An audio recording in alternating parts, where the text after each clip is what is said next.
Yeah, man, we got some updates with this Allstar JR and Ben 10 beef. We do have some updates.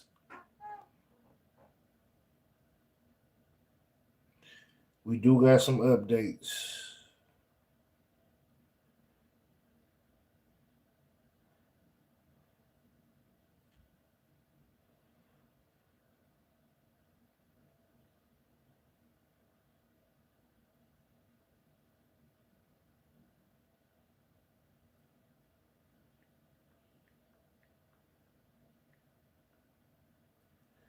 Um,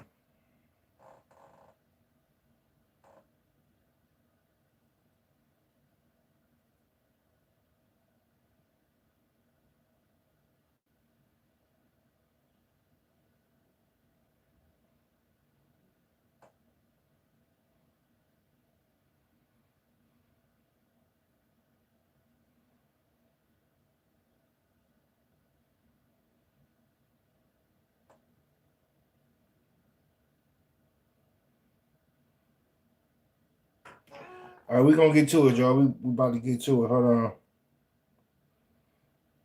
I gotta send it out, of course.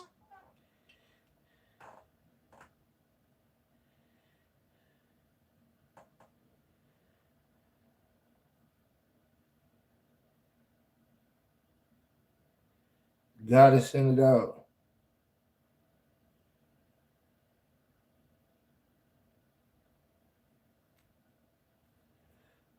We about to I'm about to get into the update, man. I got y'all. Hey, like, share, and subscribe if y'all in here.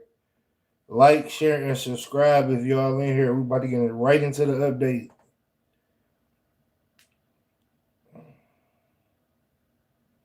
I am on Reddit. I'm sharing this to Reddit.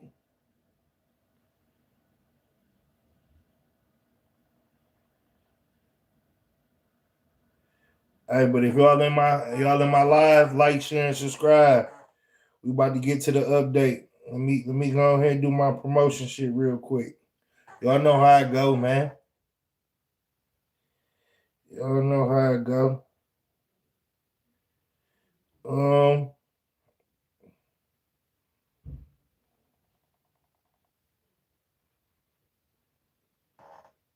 hey, I need for y'all to like, share, and subscribe and push it out, man. Push it out. Push it out to the algorithm, man. I need y'all to like, share, and subscribe. Push me out further to the algorithm. I appreciate it.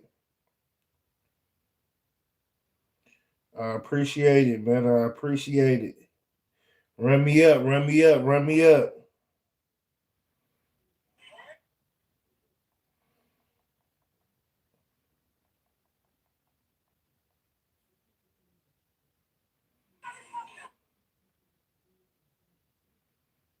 If y'all new, thank y'all for stopping in, man. Make sure y'all like, share, and subscribe if y'all new.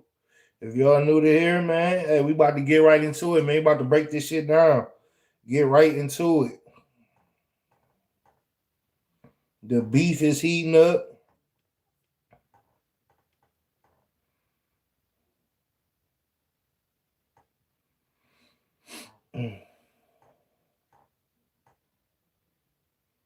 All right, bet.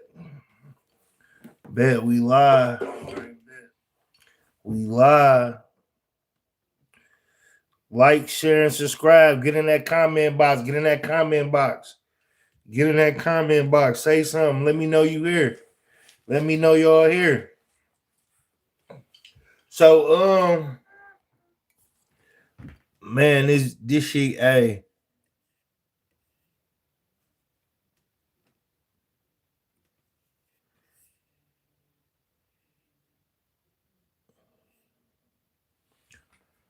So, you ain't see my last video, make sure you go. Yeah, so like I said, man, it was some hating ass niggas, some bullshit ass nigga type activities, which make the NBA camp look broke. I said this in my last one, man. I said this shit in my last post. Ben 10 was there. So it seems like from what I know, from what the resources I got saying, Jay Prince wasn't there. He wasn't there. He had came late. But exactly what I said happened. Ben 10 was there on some bullshit ass activities. Also, Allstar JR was there. So if Allstar JR was there, sitting amongst them, and they ain't even trip or do nothing for the whole time they was in there by themselves, and wasn't nothing going on, wasn't nothing happening, that's what let me know. Because we're gonna jump into academics. Academics explained it exactly the way I said it.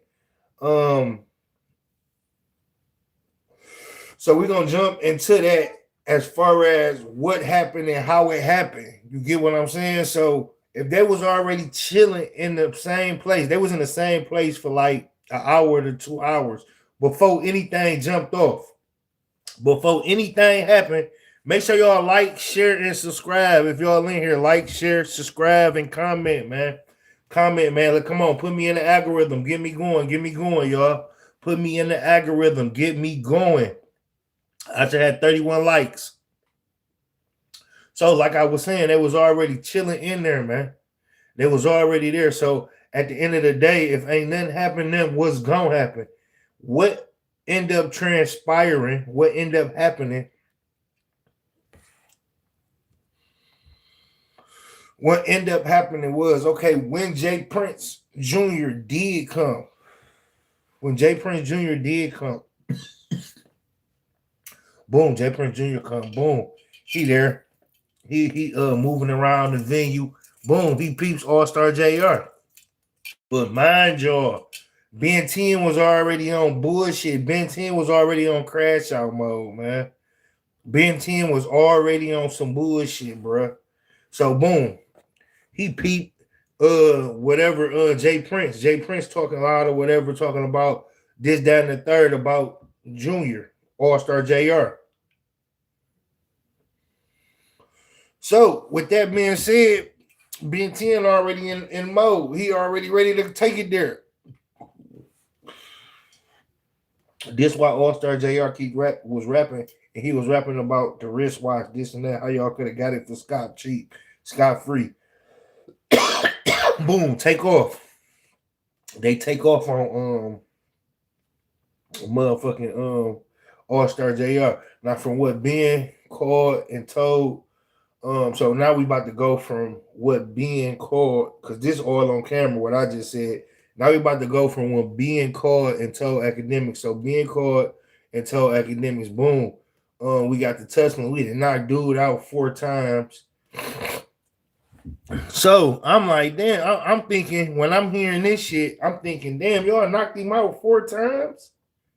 It don't even look like y'all knocked him out 4 times. You get what I'm saying? Like, the video don't even show that y'all knocked him out 4 times. So boom, act like basically insinuating with all the shit Allstar JR saying, Ben 10 saying that shit cap. So everything Allstar JR talking about happening, how it went down, academics is saying that Ben 10 is saying, hey man, that shit cap. Dang how it went down. You know what I'm saying? I'm about to tell you how it went down. So he say, damn. He say, so X say, boom. Ben 10 say, we done knocked him out 4 times. On the 4th time, the nigga wake up. And he said the nigga woke up. He got some type of strength from out of nowhere. And somebody dropped the blick. And he picked the blick up. Now, I'm sorry. The first thing Ben 10 said when he woke up is he wanted an interview. He need an interview because this nigga capping. But, bro, don't nobody want to hear this interview. Don't nobody want to hear Ben 10 interview, bro. Don't nobody want to hear this nigga interview, bro. I ain't gonna even lie to you. Nobody want to hear this nigga interview, bro. That was bullshit, bro. You know what I'm saying? Like, real talk, it was bullshit. Nobody want to hear that. Just being honest, though. Because at the end of the day, it's like, man, you woke up on bullshit, bro. You got what you deserve. You know what I'm saying? Like, you got what you deserve. Because at the end of the day, You damn near crashed out. You crashed out, bro. Crashed out. You crashed out on the nigga, bro. And got y'all up in here, grown man, bro. Arguing over his own jewelry, bro. Arguing over his own jewelry, bro. Crazy man. So we're gonna rewind it. Ben 10 wake up. He was supposed to wake up the other day, but it was probably like a day or two later. He wakes up. He takes to the internet. Boom. You know. One thing we haven't seen from Ben 10 is him walking. We ain't seen him wiggle no toes. We ain't seen him walk. We have seen him on FaceTime and shit with people, other people braced up from the neck. So we ain't seen him walk. We ain't seen him wiggle them toes yet. You know what I'm saying? Mimo 600 said, folks said wiggle them toes. He laughed at that. They supposed to be ops.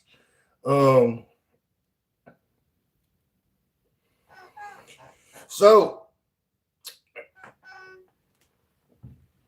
I was wrong about one thing, but I wasn't. You know what I'm saying? As far as I know, as far as we know, this wasn't like something that was planned out. It wasn't sent.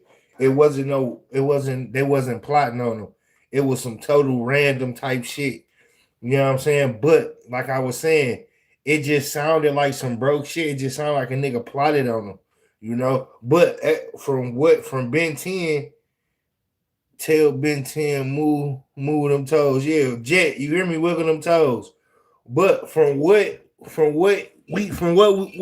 we know now is that it wasn't planned. It wasn't planned. And OG3 say he didn't run. OG3 say, man, I went and had to get the kids and had to get my mama and had to get the ladies at the function. I had to get them to safety. Now, from what we see on camera, we know this is some bullshit because from what we see on camera, we see OG3 getting pulled away by a lady. And then 10 seconds after that, the gunshot goes off. And we see on camera you proceed to run. So you didn't get no ladies or nothing. You get what I'm saying? And you did run. So this is on camera. Like this you can't say, nah, that ain't me, bruh. This is on camera. We got this is on camera. We see you about to proceed to get into the melee, and then we see a lady say, with force pulls you, and then y'all proceed this way, and then boom, boom, boom, and then y'all take off running. Like this is on camera. We see this. So that we know he's bullshitting, he's lying.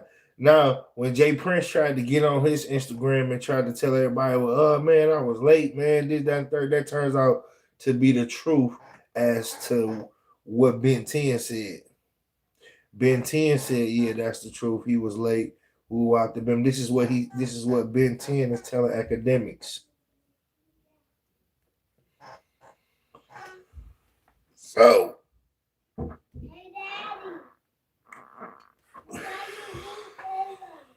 this is what we do know at this point.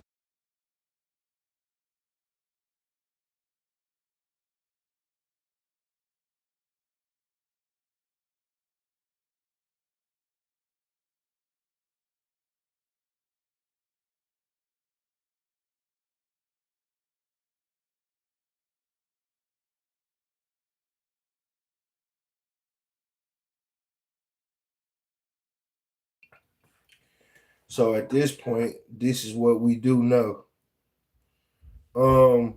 If you ask me, I'm still waiting. Like if you ask me, I'm waiting to see exactly what's gonna happen, how it's gonna play out in the court of law. That's what I want to see. Period. I want to see what's gonna happen. You know what I'm saying? And what's gonna be said. I want to see how this shit gonna play out in the court of law. That's my biggest thing. Cause right now right now you got both sides going back and forth. You got Allstar JR on the fucking World Star press run, And now you got Ben 10 trying to go on his press run. You got Ben 10 shooting shots, talking about nah, what dude saying ain't accurate. This is what happened. And I'm just really like, bro, you a victim, bro. You trying to beat you a victim trying to play like you not a victim. Like, even though you was the aggressor, bro, you a victim, bro. You a victim trying to play like you wasn't a victim. Like, I don't understand that. I don't get that. How is you a victim sitting in the hospital trying to play like you wasn't you not a victim? Like, I don't get that. That's crazy to me. You know, like, you a victim. You clearly a victim. You clearly got spanked. You clearly got spanked with the belt. You know what I'm saying? Just sit down and take your L, bro. Sit down and take your L. You wanna, oh no, this ain't that, this, that, and the third. Like, no, bro, just sit down, bro. You know what I'm saying? Be lucky. Be lucky you might escape because the nigga really a street nigga. That's what you need to be lucky. Like Ben 10 need to be lucky and sit his ass down, stay off the internet. You know what I'm saying? Because you damn near gonna probably get lucky because dude ain't going to court. He ain't going to court. He ain't gonna say nothing about that shit in the court of law. So you damn near might skate on that unless the feds take it their route. But even then, it's like, so Ben 10 showing off too much. And he FaceTime academics showing academics talking about he don't even see no gunshots or nothing and none of this and none of this. So now he's questioning the fact of what really went down there. Cause he like, I don't see no gunshots. Like, academics, hold on, bro. They gonna show you what they want to show you. You know what I'm saying? He talking about something happened to the back of his head or whatever. So he probably got smacked to the back of his head. You know what I'm saying? But either way it go, it's like, shit, bro, you still got smacked, bro. You in the hospital, bro. You ain't in the hospital just to be in the hospital. Your man's got these fingers taken off. You know what I'm saying? So your man's like this, NBA dead end Ron. He sitting up there like this. You sitting up there in the hospital, neck brace on. You probably got smacked in the back of the head. You get what I'm saying? So, like, take y'all losses, bro, and cut and run with it. Be lucky y'all niggas ain't doing all day, because niggas doing stupid shit like that where I'm from, nigga, they get all day. They get all day. It ain't no, and y'all damn just got a jail free pass. Low key. Like, low key, y'all damn just got a jail free pass. I ain't gonna lie. Y'all niggas just damn they got a jail free pass. Low key. I know JR ain't about to. I know JR ain't about to say nothing. He ain't about to point no finger. He ain't about to say nothing, bro. I know it. So, with them on the internet popping this shit right now, man, and he really telling academics, the whole school, just telling academics what he want to tell academics, that shit weak as hell, bro. Like, and that shit is scary because it's like people love clout, bro. People love clout over common sense. Like, it's cool. It's cool. Let everybody think what they gonna think, say what they gonna say. You know what I'm saying? Especially if you got a chance to beat this shit, get from under this shit. But it's like this though. When you come out and try to spit your verse and your verse is just stupider and badder. when you saying other people saying, yeah, he was already on some bullshit.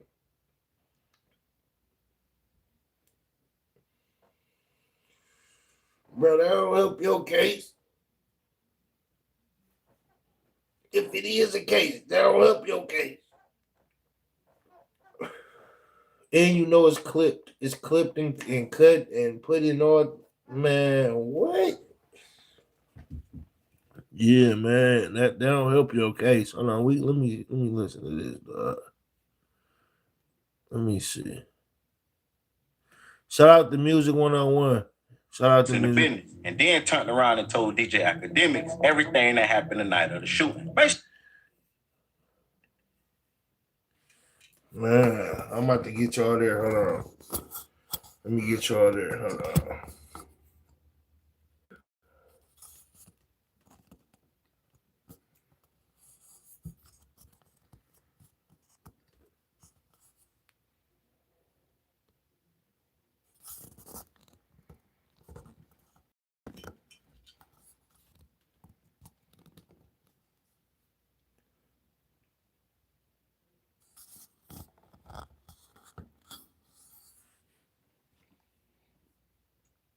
or get into a 10-car pileup.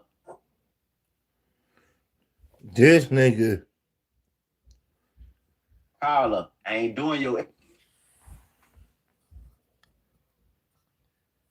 Fucking retarded. Man, listen here. I think Ben 10 just wrote his ticket to jail. If you ain't seen my last video, make sure you go check it out right after this. Ben 10 just called out Allstar JR for putting the police in the business, and then turned around and told DJ Academics everything that happened the night of the shooting. Make sure y'all smash that like button and subscribe to the channel. It's your boy Music 101, the Street Reporter, and I'm back with another video. Let's get into it. After Ben 10 went public and asked someone to pay him for an interview,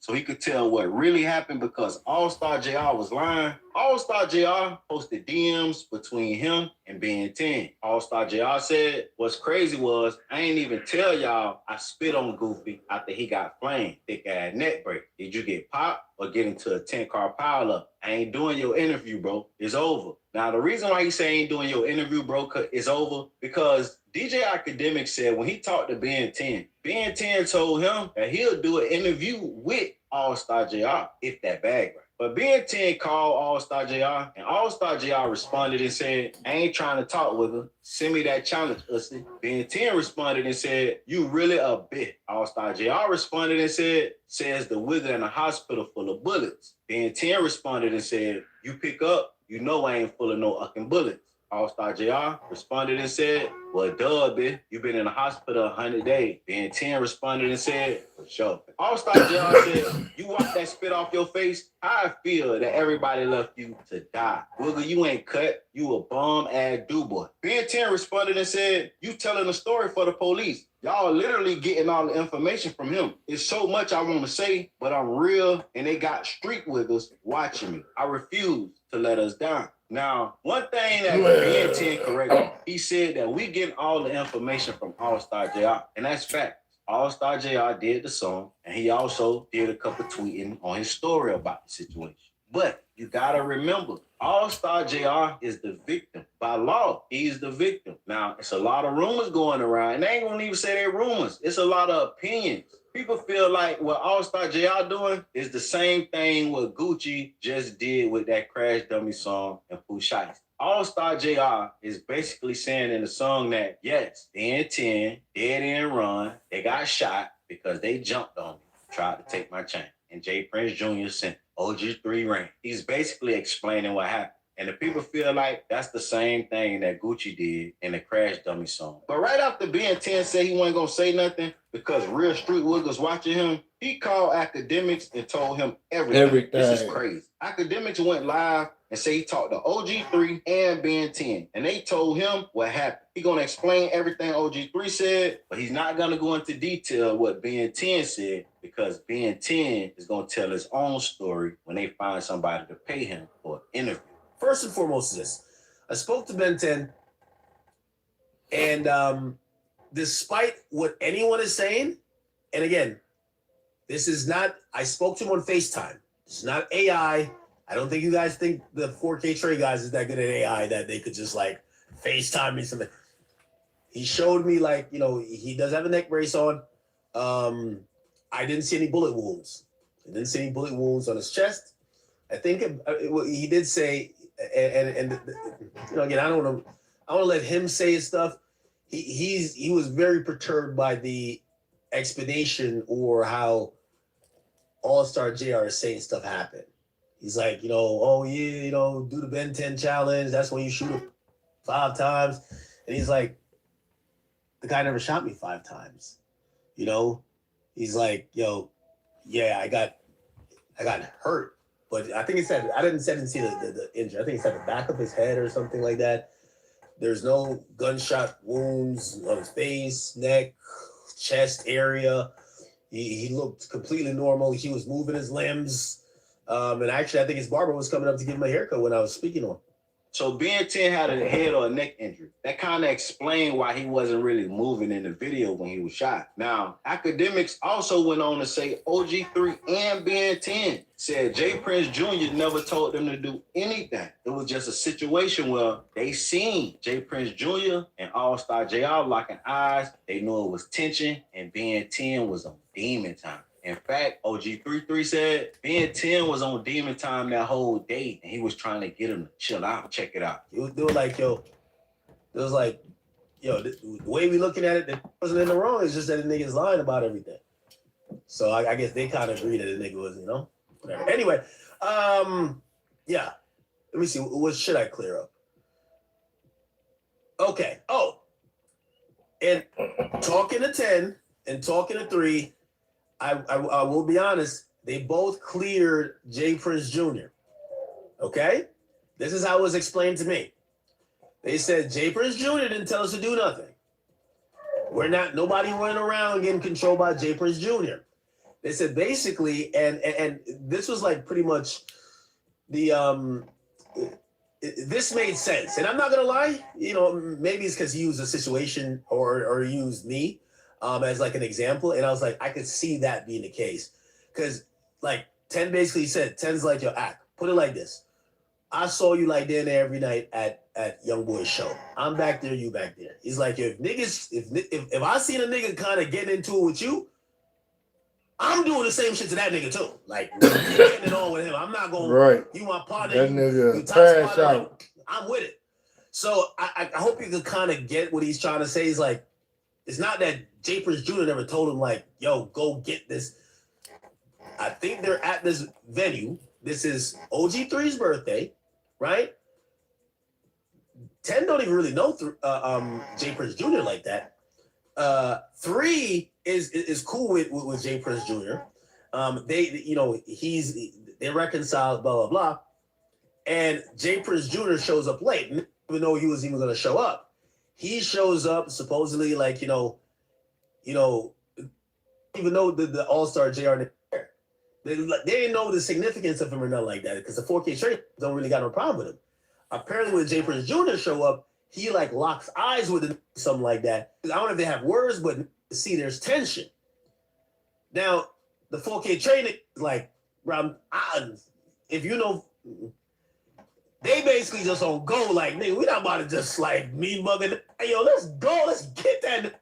I told y'all, if Ben 10 do the interview, he going to jail. So Ben 10 just admitted that they jumped on Allstar JR because they seen there was friction between him and Jay Prince Jr. Now look, do y'all see this shit? This shit real life, man. This nigga, I told y'all, Clout is a motherfucker, man. Clout is a motherfucker, man. Clout, nigga, that's what niggas in it for. Clout, man, they in it for clout, bruh. They in it for clout, man. This nigga about to, he just spilled the beans.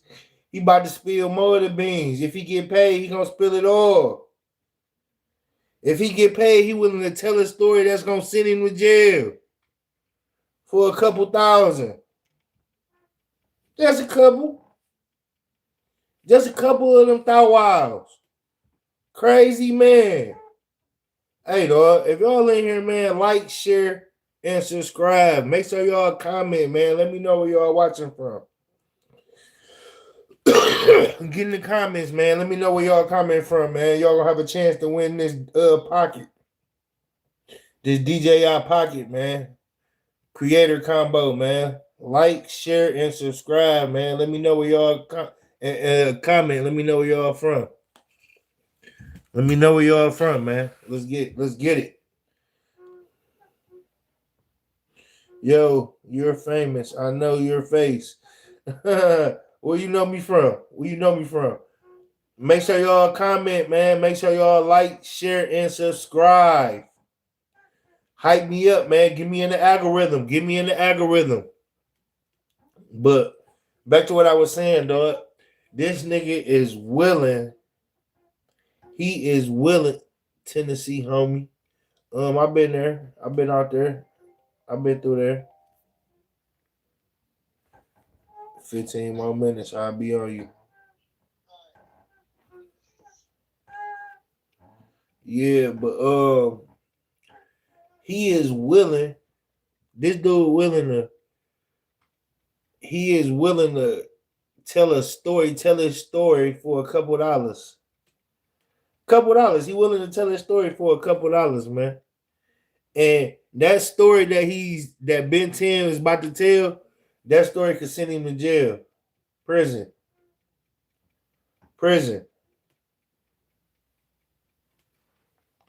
You hear me? You hear me? I'm about to go make it happen, man. About to make it happen, Jet. You hear me?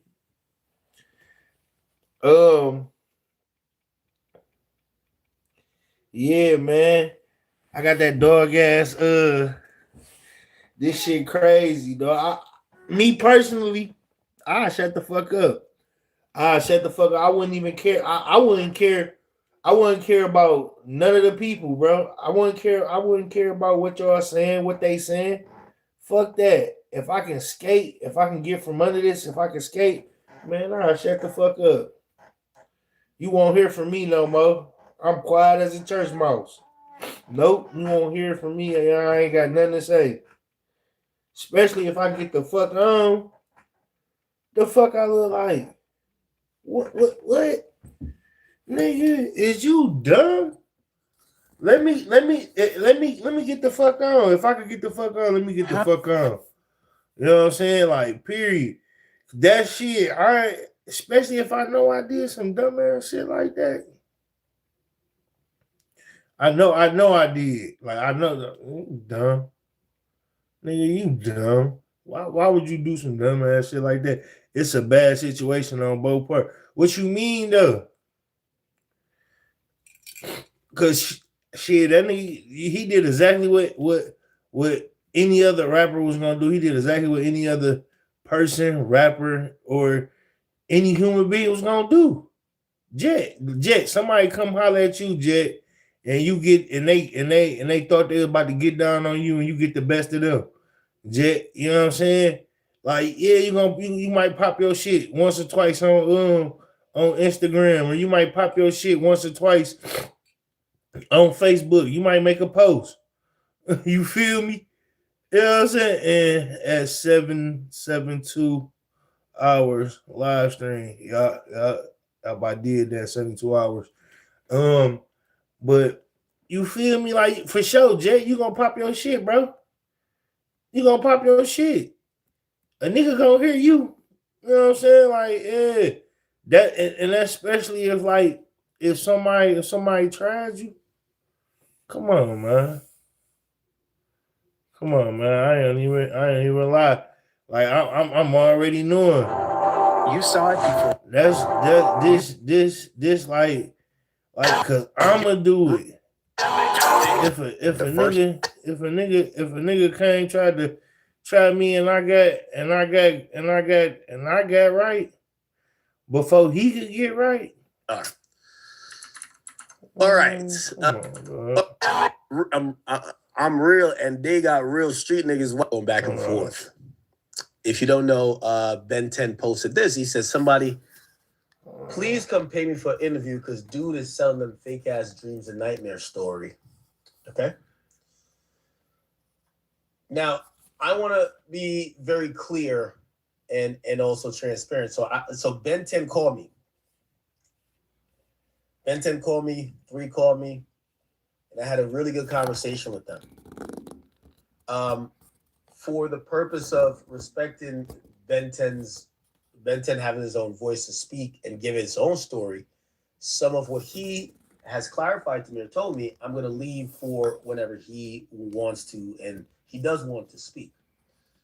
He did say he's watching homie make, trying to run up a bag off of him. He's like, yo, I rock with you. It's like, I rock with, I'll do anything with you for free. But it's like, man, if somebody got a bag out there for me, I'll do anything from the motherfucking, hospital bed. Anyway, I did get some good updates, and 3 did give me some information I could relate to y'all. So let's start there. First and foremost is this. I spoke to Ben 10, and despite what anyone is saying, and again, this is not, I spoke to him on FaceTime. It's not AI. I don't think you guys think the 4K Trey guys is that good at AI that they could just like FaceTime me something. He showed me he does have a neck brace on. I didn't see any bullet wounds. I didn't see any bullet wounds on his chest. I think he did say, and again, I want to let him say his stuff.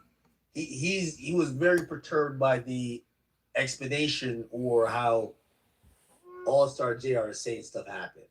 He's like, oh yeah, do the Ben 10 challenge. That's when you shoot a pussy nigga 5 times. And he's like, the guy never shot me 5 times. He's like, yo, yeah, I got hurt.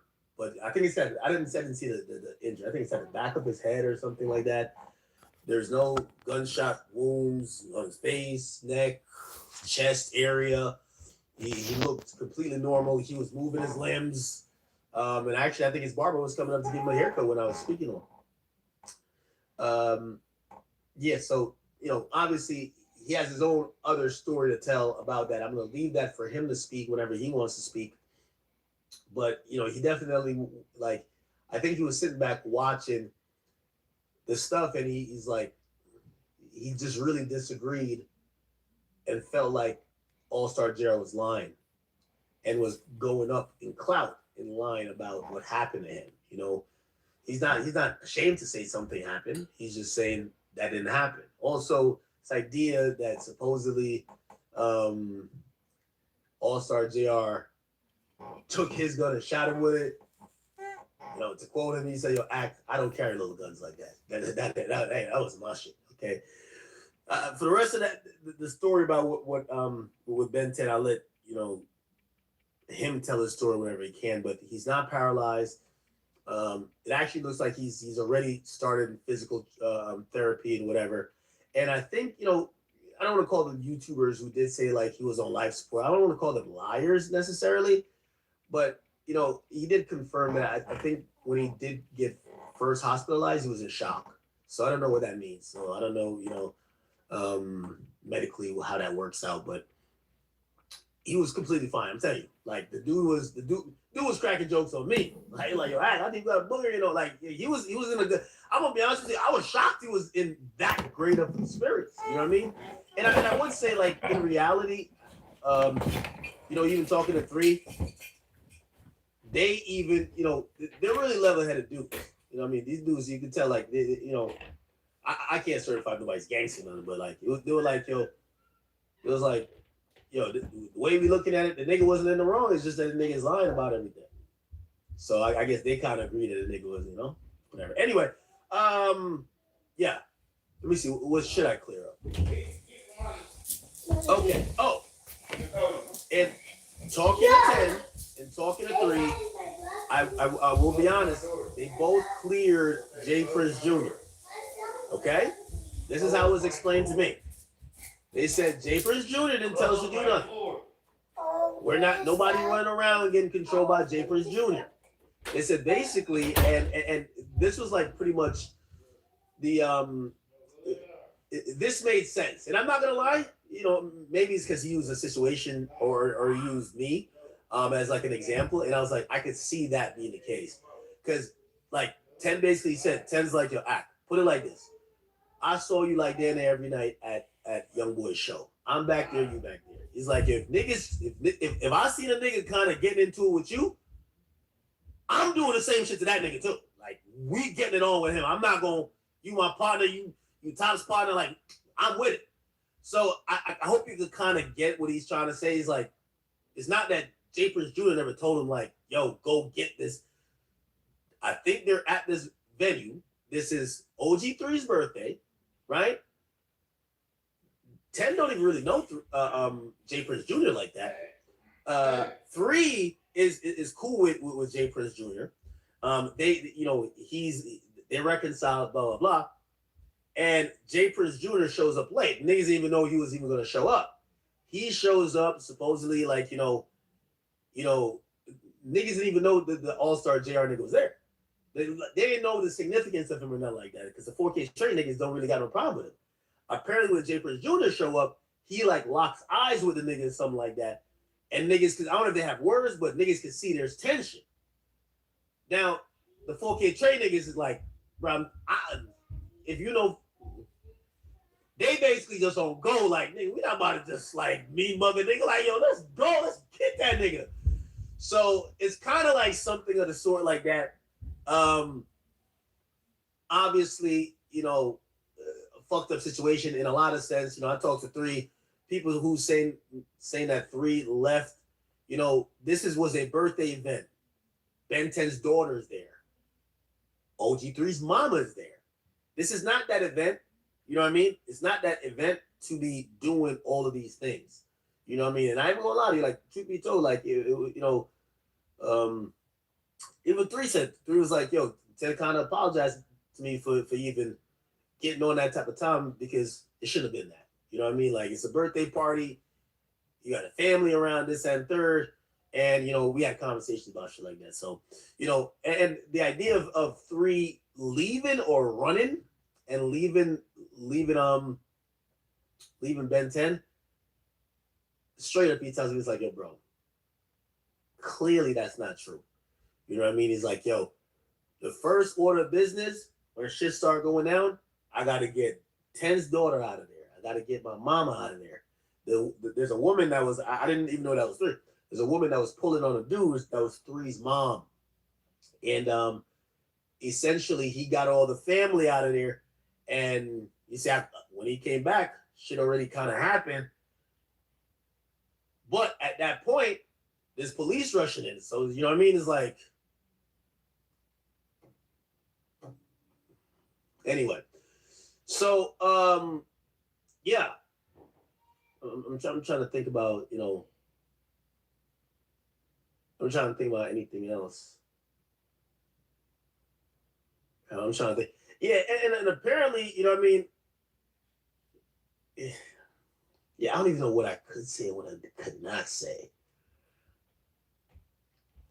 10 got to tell his own story, man. Out of respect for him, I want him to be able to tell his own story. He was even down to get on an interview. He's like, yo, if a nigga got back and they want me to interview with the nigga, I'll interview with the nigga. You know what I mean? And apparently, I don't know what I can say and I can't say.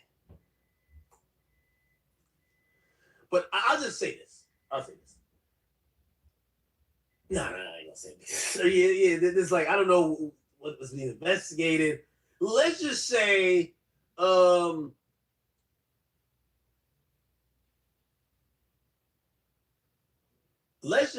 that supposedly, from what I'm hearing, there was a confiscation of certain shit before, and niggas still was doing the most afterwards, and then that's what happened. But apparently, some shit got confiscated, and I think they kind of, they kept it real, like, yo, listen, a lot of niggas did a lot, and somehow it turned out in homie's favor, with him finding a shot, but. In reality, both of them are fine. Okay? Ron, he's fine. 10, he's fine. And 10 did say, after watching, that's why he called me, after watching the Dogface interview, and I think Dogface said he got like some strategy from, what's the guy named King AK-47? Basically, 10 agreed and said, I wish I didn't say nothing, because when everyone was going with the like, oh, he died, like he said he was watching and shit, like, what the fuck? Like, so he's never been as hurt as people said. Like, everybody who said he was on life support was lying. But he he agreed that he kind of got baited to kind of post the videos of him in the hospital to kind of like show that niggas was lying, but like, I guess he's looking at it from like a monetary perspective, whatever. He's like, yo, man, I should just let the niggas think whatever. But what Dogface had said, yo, we said so and so happened, that he was gonna prove that it didn't happen, and now we can find out his real status. And he basically admitted, yeah, them niggas actually, that shit actually worked, because he was like, nigga, we were chilling the whole time, like nobody was on life support, nobody's on none of this shit. But we only showed ourselves, so we went online because that nigga was saying that I'm about to die, which I'm not. I'm cooling, I'm chilling, I'm having a good time. Like, not a good time, but So, anyway, but yeah, 3 wanted to make it clear, he's just not going to be doing the internet back and forth with homie. That's just not what he's doing. He's like, yo, you know, he actually told me directly. He said, yo, he's like, my biggest regret of recent time is that I even went online to address any nigga on the internet about some shit that could have been real shit. And I think he was talking about the NLE Chopper thing. So he's learning his lesson from that. That's why he's not speaking on anything. But obviously now they're saying, yo, he ran from whatever. He just wanted to be known that he never ran from anything. This is an event. That was his birthday party that, you know, got family, kids there. He made sure that people got out of the fucking way. And he also still came back. That's just what it is. So just kind of let you know what's being said. And somebody said, oh, he's in the hospital for a week. Yo, I'm telling you, I was on the phone with him. He was in very jovial spirits, man. He was cracking jokes. He looked fine.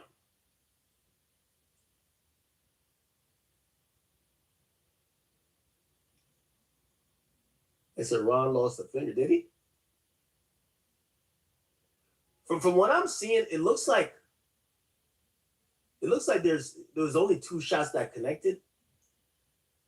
Looked like there was only 2 shots that connected, and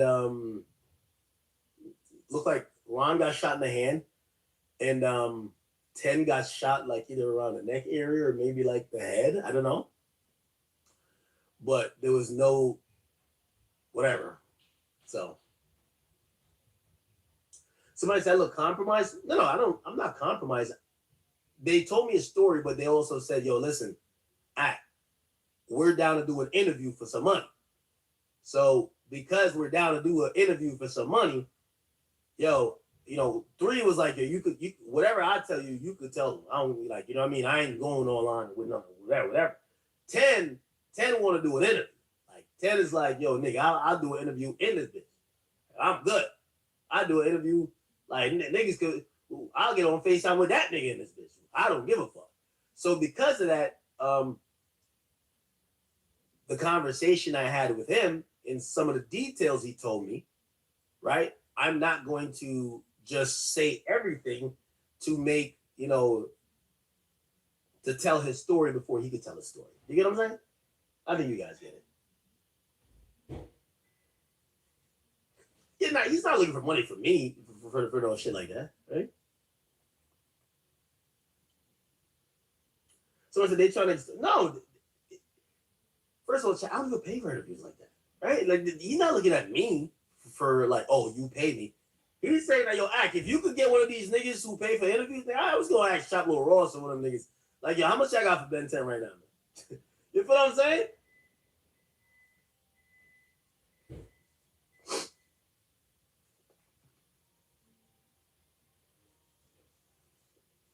Yeah, so like, listen, I ain't gonna lie to you. I'll put it out there, yo. Glad if you want that interview, shit. Like I told him I'm gonna get a bag for him. So that's why I ain't telling this nigga story. I gonna get a bag for y'all niggas. So Ben 10 is like, nah, he gonna your Ben 10, like he was popping it. He was like, man, if niggas gonna do the challenge, you gotta keep it 100. Doing the challenge is getting shot one time. Okay. Still in the hospital, still chilling. I'm eating, like whatever. Like I talked to the nurse. The nurse was in it. He told the nurse, you could tell him. I said, yo, was he on life support? I said, no, he was never on life support.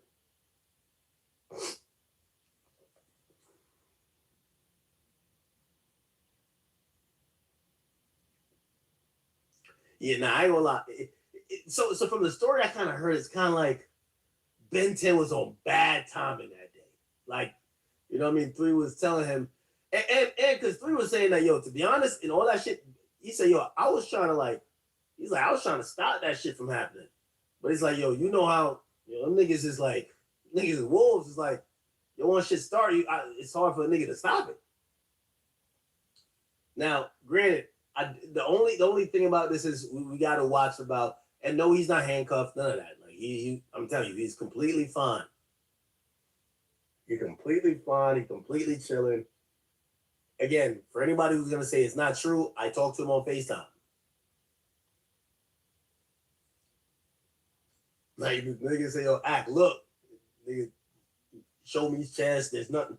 There's little monitors on him, but there's no bullet wounds here. I didn't see a bullet wound. That's what I'm saying. But I think he got shot like back here, like back here. So he didn't turn around, obviously, and there's a neck brace he has on.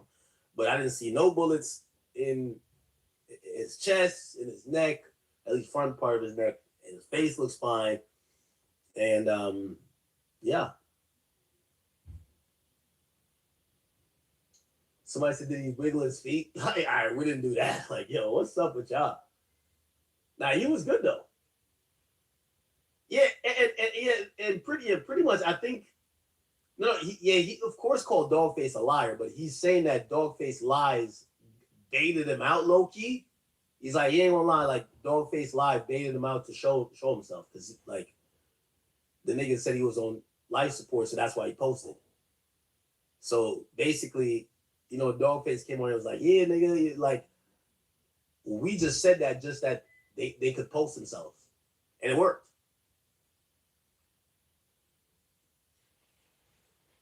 Somebody said you need boots on ground monitoring the ice melt. Anyway, they're not stopping though. Before we get to another topic, Allstar JR posted this.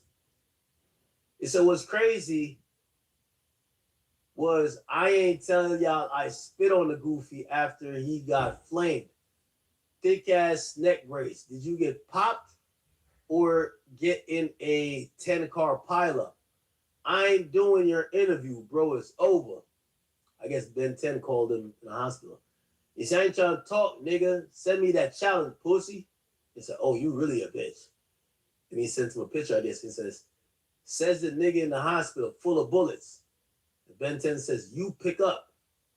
You know I ain't full of no fucking bullets. The nigga says, well, duh, bitch. You been in the hospital 100 days. He says, for sure. Says you wipe that spit off your face, of your pussy ass face. How it feel that everybody left your bum ass to die? Nigga ain't cut you a bum ass a do boy. Now the only thing I'm gonna say this one last part. I'm gonna say this one. Everything else I'm gonna leave for Ben 10 to say. This is what they said. Okay, I'm gonna say legend. So they saying so Jay Prince Jr. comes off the elevator, right? He late as fuck, right? He come off the elevator. He sees the 10, not 10, Allstar JR. Okay? I'm going to keep it a beat. They said Ben 10 was on bad timing. Like, you know what I mean? It was like, apparently there was some other spot. They said 10 was just, it was just one of them days. He itching to just get on niggas' ass type shit. You feel me? 3 is like, yo, bro, it's my birthday, nigga. Chill. Chill, broski, chill. We got our family in here, your daughter here, my mama here. Chill. 10 is on bad timing. All right? Cool. So they had this dinner. Everything is cool. Like, they kind of see this thing, but they don't really know whatever. When Jay Prince Jr. come on, like, he see the nigga, and I think they might have had some words, but now it's a little tense. 10 been on bad timing the whole day, bro. It's like, you know, you can tell King Von was on bad timing. Oh, wait, I should use that fucking, okay. But it was on bad timing, bro. So basically, 10 of them get on JR. I'm hearing. Get on JR's ass. Now, from what I'm hearing, they did a confiscation. It was like, all right, let's get this. We got this. Like, it's, you know what I mean? Like, let's relieve you. You know what I mean? Cuban is ours. You feel me? Like, that's what I'm hearing. Yo, you feel me? Like, now, this is the part that, you know, I don't know about. Because they're saying what we're watching is not like, it's like a drawn out process. Because they kind of beat homie up. And then they kind of go back and start getting, I don't know why, but they start getting back at him. All I heard is this. They say, yo, we knocked the nigga out like 4 times. I don't know. That's what I'm hearing. So we knocked the nigga out like 4 times. And they said his chain already gone. Like, he already got, niggas already took whatever they took from him. They said on the fourth time, this was crazy. They said we had to wake the nigga up. Now I don't know if this is believable. They said we had to wake the nigga up. Imagine, they said they woke the nigga up for being knocked out. And they said, I ain't gonna lie, I swear. Well, that's what they said. They said the fourth time after he done knocked out, like, cause it was, they just kept, they said, we don't know how this nigga found that strength, but the nigga was just moving. And all of a sudden, I guess somebody jumped and that's when that happened. But I think they thought that, yo, we done knocked him out, did whatever. Like, this nigga's weak as, but they said that nigga woke up with like a demon in him, yo, and just grabbed whatever and, you know, da-da-da-da. But they're saying that the confiscation already happened. Because the way they would tell me was like, it was keeping it real. I was like, yo, I ain't gonna lie. We did too much to that nigga. Like, yo, we already took the shit. Like, you know what I mean? We just give it BTA. You know what I mean? Just applying a little bit of belt. But that one time he woke up, the nigga woke up like he was on some peptides, bro. Like, I think I don't know. So the nigga woke up, it tussling again, and the nigga managed to get free and grab some shit that fell on the ground. Which, I don't know, that kind of makes sense because if supposedly JR's chain is still confiscated. Unless, I don't know. Supposedly it's still confiscated, which you would imagine how it's still confiscated if he shot the dudes. But apparently, they said it woke him up 4 times, bro. Like, I don't know. That sounded crazy. Imagine knocking the nigga out 4 times. You knock him out once and you wake up, bro. All right, knock him out again. And they said it was the 4th time, bro. But they said on the 4th time the nigga was on some other shit, like he actually had strength. Like, bro, I don't know, bro. I don't know, nigga. Nah, 10 gonna be good though. 10's gonna be good. I'm gonna be honest. 10's gonna be good, bro. At first when he called and I looked at it, I'm like, oh shit, it's a ghost.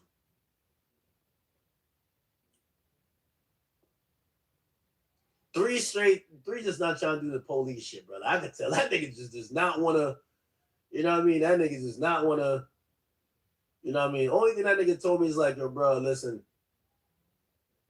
like,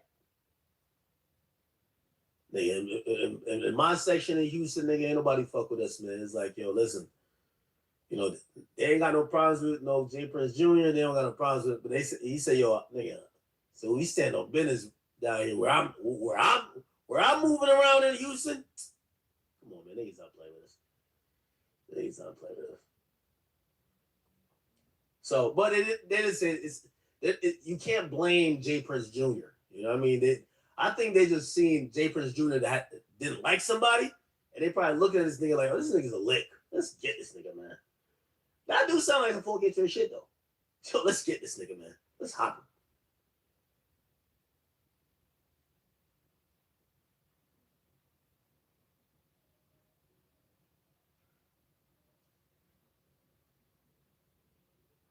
Wait.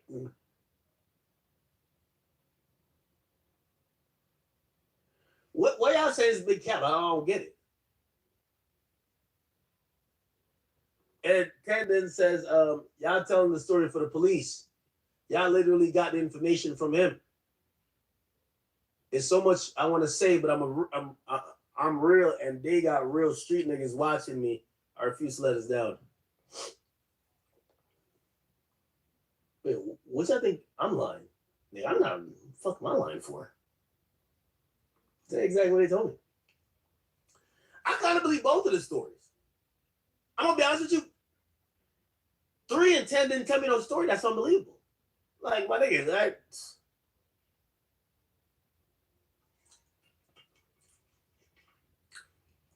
Bruh, dead ass 3 told me this. 3 said, I'm gonna keep it a being with you.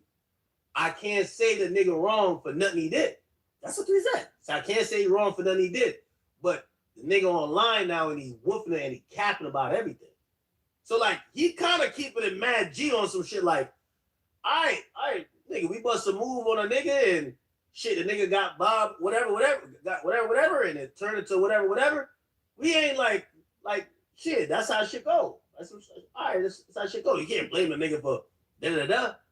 But now he online and he's just saying all type of lies. That's what his demeanor is. Like, yo, he's saying shit like, yo, you know, he took a gun from 10. He ain't take no gun from 10. Oh, oh, 3 ran. 3 ain't right. That's how they tell him. I'm being honest.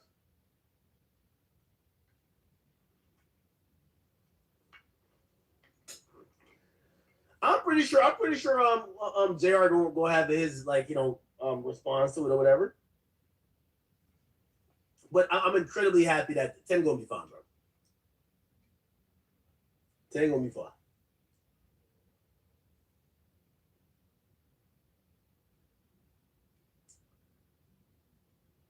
Somebody said if JR got knocked out 10 times, you said he look up. I ain't gonna lie. Somebody pointed that out to me. They were like, yo, Ack, how could that story be true?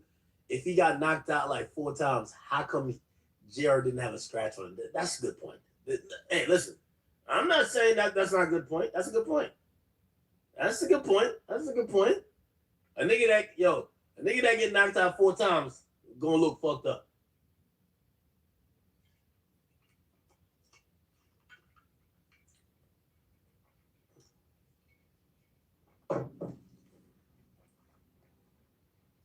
But in good news, I think he was only shot 1 time, bro. And not saying it's good that he got shot at all, but you know, shit. I thought this idea of being paralyzed was like, holy shit, right?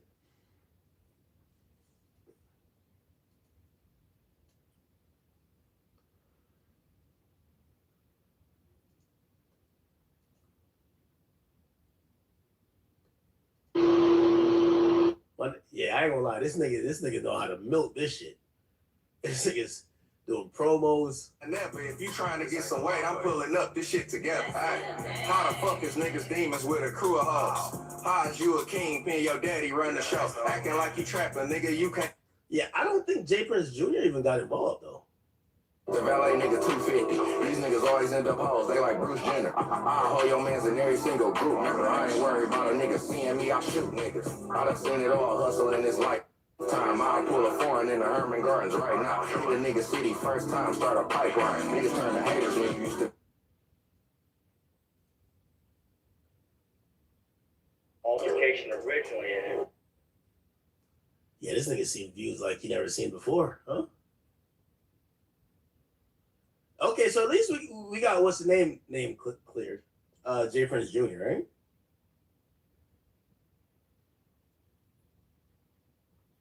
So J Prince Jr., we can get his name cleared.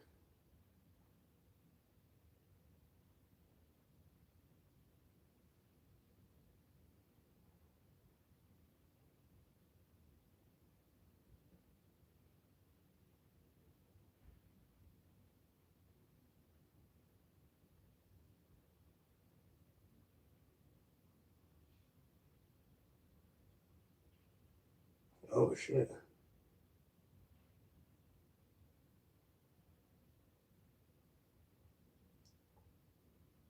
Damn.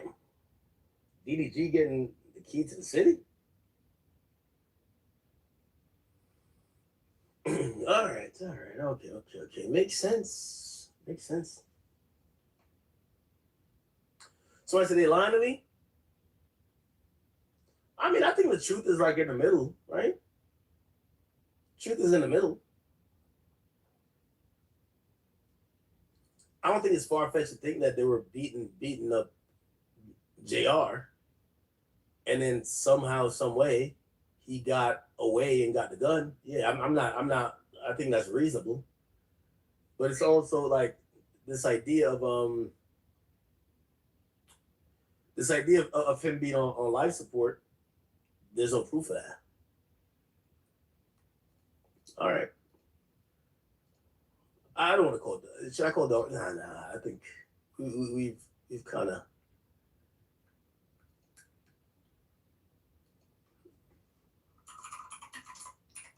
Oh, face.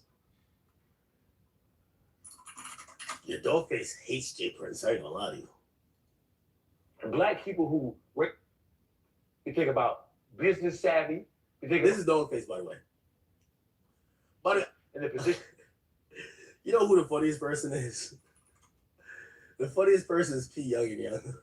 P. Youngin is hilarious. Is that his name? Yeah, P. Youngin. P. Youngin came out recently, and he was just like, yo, he was just like, yo, act. Show me this nigga Dogface face.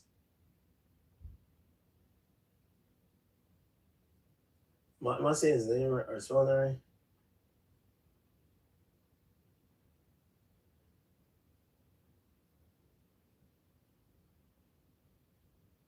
P. Youngin. Oh, maybe it's... The funniest thing he said... he said, yo, I need to see that nigga face. And he's like, yo, I got good memory. And I was just like, that's it? Nah, P. Youngin is kind of hilarious. I ain't gonna lie to you.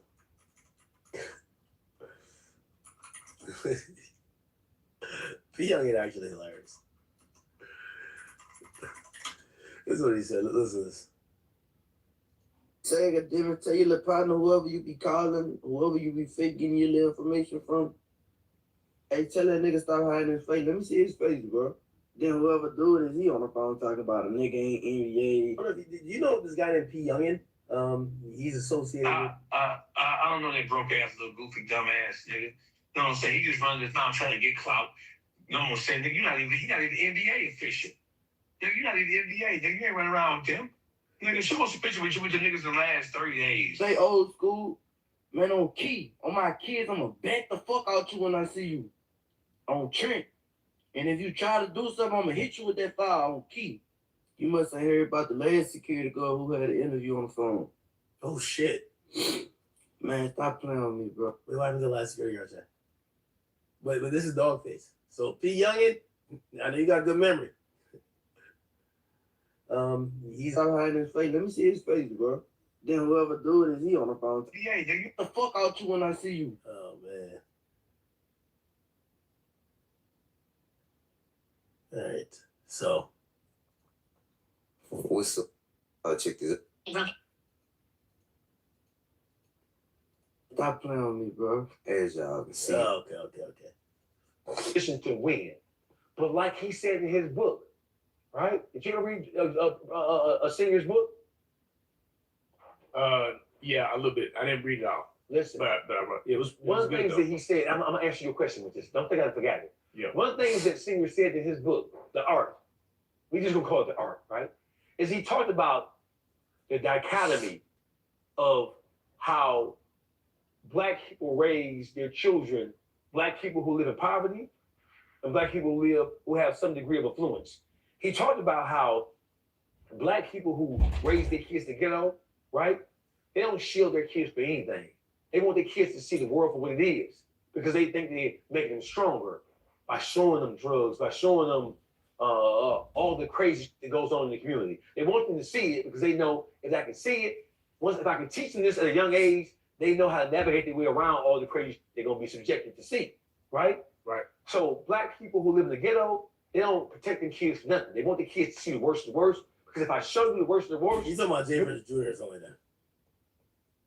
how unapologetic and how raw he was. Right. In the face of up north trying to hold him back. Jay Prince Jr. is single-handedly tarnishing the reputation and tarnishing the image and tarnishing the legacy of everything that his father built because he's trying to be something that he is not. You're not a gangster. You grew up, you went to private school, you were born a millionaire. You probably came home from the hospital in a Rolls Royce, right? Mm-hmm. So when you look at who he is and the level of education that he really has, because he's no dummy. He's a super educated.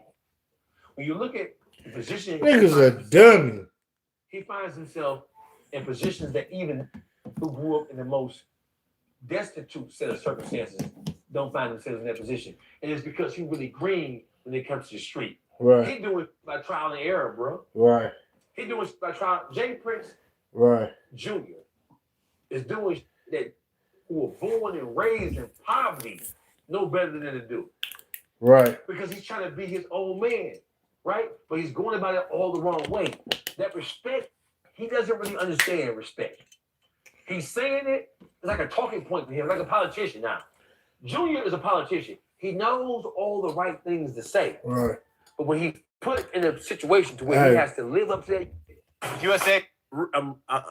Hey, and it's no lie there, man. From what I done seen and what I done heard, I feel like Academics is damn near, he more like happy he can break the news. Like Academics is feeling like he more like cheery as hell. Like, yeah, man, you know, I'm talking to him. Like he just so animated. He happy as fuck he can break the news. One thing Academics have not confirmed, and all the shit he said, he hasn't confirmed is Ben 10 paralyzed. He hasn't confirmed it. He hasn't yay or nay that. He just said, hey, I didn't see this. I didn't woo out the Ben. He didn't say, hey, man, he is not paralyzed. He didn't say that. So with this beef that's heating up, man, I don't know. This shit heating up is looking pretty crazy. You know what I'm saying? Both sides shooting shots over the internet. You know what I'm saying? But Ben 10 is looking real crazy. Baby Grizz, what it do? What it do? What it do, man? Ben 10 is looking real crazy, man. For him to just put it out there, for him just putting it out there, saying that he want money for an interview to tell his side of the story. Like, that's pretty crazy, man. He looking real crazy, man. I ain't gonna lie, that nigga looking real crazy with that statement and with him going about how he going about it.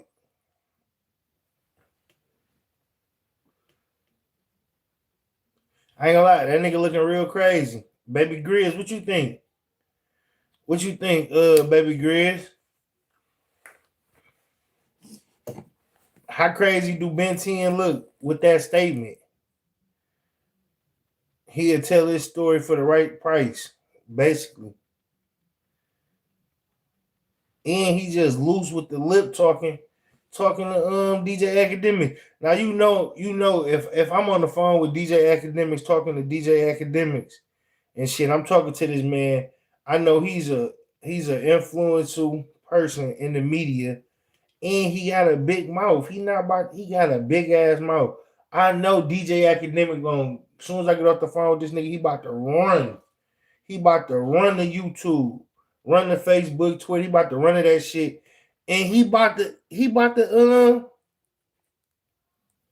what I'm saying? He about to tell y'all, hey, because that's how he seen. He just seen happy as hell that I get to break the news to Ben 10. But he didn't say, yeah, Ben 10 is not paralyzed. He didn't say that yet. So from here further, he still can't wiggle them toes. Ben 10 still can't wiggle them toes. So he sounds there for the money. Yeah, for sure. They paid him. They paid him to do a narrative, to run a narrative. They paid him. They paid him because first he was on Allstar JR Dick. Now he really biased on Allstar JR. You know what I'm saying? If y'all just pay attention to the content, man, he for sure got paid to run a narrative on the situation. But if you ask me, that shit stupid as hell. Like, nigga, you about to, nigga, you about to sit up here. You about to try to say your side of a story that's bullshit. You really about to sit up here and try to say your side of a story that's could possibly land you in prison. You feel what I'm saying? Like you basically about to react. Are you about to lively as he said act. He said, yo, I didn't notice, but apparently when Ben 10 now I didn't notice, but This nigga Gucci that made an appearance. Gucci made an appearance at a game or something. He made a little appearance and shit. Ooh wee. Damn, Gucci done showed his face. Y'all ain't saying nothing, man. My babies, y'all ain't saying nothing. Gucci done showed his face. Damn, I don't know what I just did.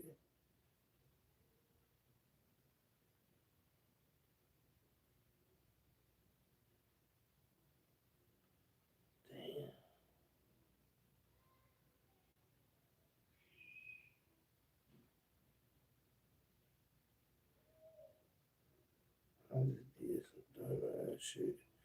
My bad, Jet. I just did some dumbass shit, Jet. My bad.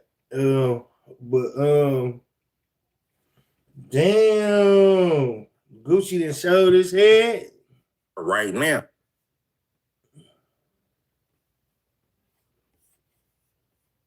I spoke to Ben 10 yesterday. Ben 10 called me and said, oh. Right now. I spoke to Ben. Right now. I spoke to Ben 10 yesterday.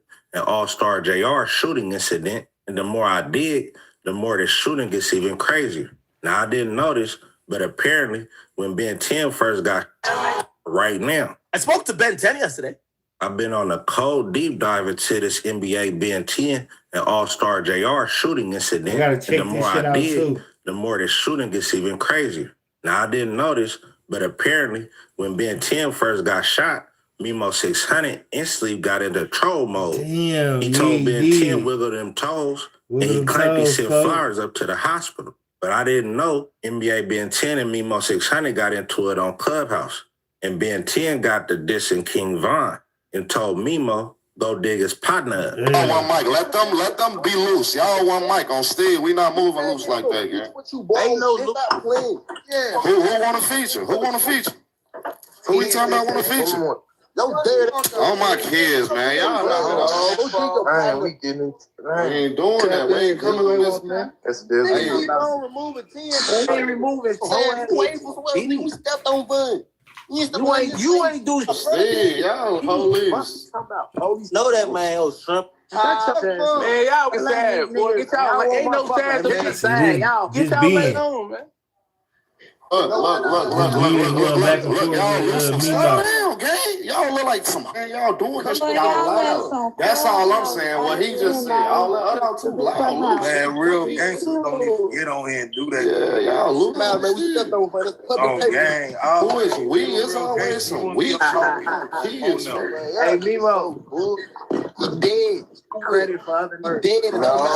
Man, let him talk, man. Let him talk to his Let him talk. Shut up. Let him talk to his Make sure you hit that like button. Let's get the video to 100 likes. So she's past 100 likes, 500 likes. So she's past 500 likes, 1,000 likes. Hit that hype. Went out like some goofies. About the and it ain't gonna be me snatching y'all gun on Vumble. Who he was supposed to hit was on my saying his chain. No, he can get that down over most night chains. And it ain't gonna be me snatching y'all gun. I got the swing, and all I know is I got to fight a robbery. Not right. 7 there. His first on 600 did an interview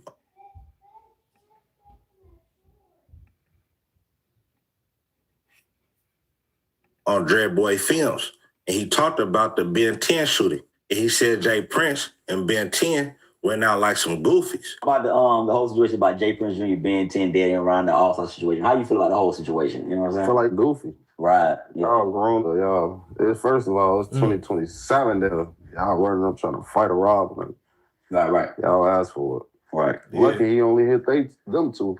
Right. It could have went ugly, could have hit everybody, kids, everybody. Me, I got the swing, and all I know is I got the and don't play with none of that. But you afterward, film, church, situation, prom, lunch at me, and there's a button. Don't run up on me, because it ain't gonna be pop, pop, pop, pop. And it ain't gonna be me snatching y'all gun on Bumblebee. For them know I gonna go off and at me at all times. Yeah. Right. All the time. But you gotta think though. You know what I'm saying? He probably did that with gunshot. Everybody start running and moving around. People talking greasy. Got up on his target, only his targets, like, you know. But I don't know how He true hit no missile. Sure. He hit who he was supposed to hit. It was on my self-defense. Bro. First time I'm getting that down over most night chains. Ooh. All right. All the fans getting, oh, you said it's chain most. Out here ready to die over these Moissanite chains. Hold on. I blew down over a Moissanite. Out here ready to die over these Moissanite chains. Allstar JR chain was Moissanite though. I'm gonna let y'all know. I don't. First of all, I didn't even know who it was at first. I didn't even see the chain. He got popping because Allstar JR chain was not Moissanite. I'm just saying his chain. No, he got money. Let me repeat. His chain was not Moissanite. I don't know, gang. He lit though. I hope he ain't bad. You know. All right, he turned, but shout out him though. He lit, my bro. Yeah, real talk. Now his chain is not Moissanite. Do you think he took? I know in Chicago how y'all do it, so you probably gonna say no. Well, I'm gonna ask you anyway. Do you think he took it too far though? He did the Ben 10 challenge and got heads. He not. Right. You better capitalize off as much as you can, because if you would have got wild, they would have did the same thing. Same thing. Now walk around with them All-Star chains on. They would have did the same thing. What you think? I think they got some of his key. I think they got some. No matter, he got them. Hold on. Y'all can have to take it to the grave with you. Bury that shit, matter of fact. So Academics gave us an update on Ben 10, claiming he just spoke with Ben 10 on the phone. And he said Ben 10 in high spirits. And he called All-Star JR a liar. It said Ben 10 ready to link with All-Star JR right now. I spoke to Ben 10. Ben 10 called me and said, oh, Ben 10 was watched this, I think. lively as he said, he said, yo, Ben 10 told me the wildest thing. He said, he said, you know me and you, we was kicking it back there at the tour. He's like, yo, listen, making a bag off it, I'm going to give the real on everything. Kicking it back in the tour. You know what I mean? All this lies is going, I'm going to clear the air. I said, by the way, he showed me everything. I couldn't see a bullet wound. I ain't gonna lie to you. I couldn't see a bullet wound. Showed me his chest, pause. You know what I mean? Like, he's chilling, laughing, cracking jokes. You know what I mean? He's in good spirits. You know what's so crazy? His barber popped up his barber popped up to the spill. Like, yo, my barber coming upstairs right now. He lying. Cutting there, yo. He lying. It's crazy. But yeah, he was like, yo, he said, act. Said, like, make some bread off of this. He said, make some bread too. What's up? I said, act. Let's line it up. He said, you might even think for you free. But fine, that's down and drop the back to an interview from the hospital room. Let's get to it. I got a lot to say. He's like, and to keep it real, he lying. Say, you know, I ain't. I'll do an interview with that. I'm like, what? I think he's still on bad timing. I'm here to tell y'all, he's still on bad timing. Ben 10's still on bad timing. He's still on bad timing. Really bad timing. Anyway, I talked to him. He's in good spirits, y'all. Good spirits. I hear this shit. Good spirits. He told me a lot more stuff. Obviously, some of the stuff I want to save for him rock out. I want him to, You think he about to get some money for this bullshit ass interview? Spoke to 3-2. Shout out to my man 3. He's not about to get no money for this. And they gave me. Vlad might give it to the him. mainstream, like a little bit more. And Vlad be a whole ass nigga. 3 just not gonna get online. So 3 kind of told me, like, he gave me the explanation of da-da-da. But for 10, I'm just like, I'm actually trying to help 10 get a bag in there. You know what I mean? Because 10 wild, man. Look at him. 10 was like, man. He's like, man. He's like, I'm gonna do the challenge. I'll do the challenge, except you learn about the challenge, because that's not how the challenge goes. Goggling. Like, oh, 10's good. Ben 10 seemed like a wild dude, but in that picture from the hospital, he had on a neck brace, and nobody's confirming that he's walking. Right. So I'm assuming he paralyzed from the waist down. Right, I said it, bro. He comes back to Jay ain't Prince nobody Jr. confirming and nothing. Not letting up on him. And Wack continues to give it up to All-Star JR, because JR definitely handled his business. Got the #1 get back situation in the industry, bro. Look, first of all, 4 years ago, he said if a cup of my jewelry died. This what he said. Oh no, you tried to rouse you got to smoked. Right. It wasn't like, no, we ain't out there dilly like that, like to walk up like, hey, compromise your jury. Like, no, we gonna blow your ass down. But yeah, I don't really do and be outside think having the gun stop you from getting shot. Right. Like your gun just morph into a shield or something. Like if you're getting blew down, you getting blew down, gun or no gun. Right. Rushed him, 10 squabbled up, didn't run. And while getting pistol whipped, was focused enough while squabbling up, not running, to pay attention to that gun and come up not faking, blazing. They got a free gun. He got the gun and go troll about it and make money. It don't get no better than that. Bro, it don't get no better than that, bro. He is the number one. He is the number one in the industry. The number one. Yeah. Prove it on video. You can't take it from me. That's what I say, bro. Was that happening in Houston? In Houston, listen, Ray. Look, most of the ring. Allstar boy, yeah, number one. Listen, Whippy. He the number one, man. Y'all, in Detroit, ain't fucking with him. The gun. He didn't say y'all get back. He come up blazing and stood over and gave it to him. And he said, why didn't you close the elevator on? Bro, he's the... Yeah, 3 rands. Prince rich his whole life, man. He's been all his life. Listen to me. Can't no shit with a broke. He didn't run. Got beat up. He's broke. And the fact that he was focused now 30, you ain't tough. No. When you in them situations, so it's confirmed. Jay Prince ran. To know how to navigate. Jay Prince ran. He left the fucking Wraith.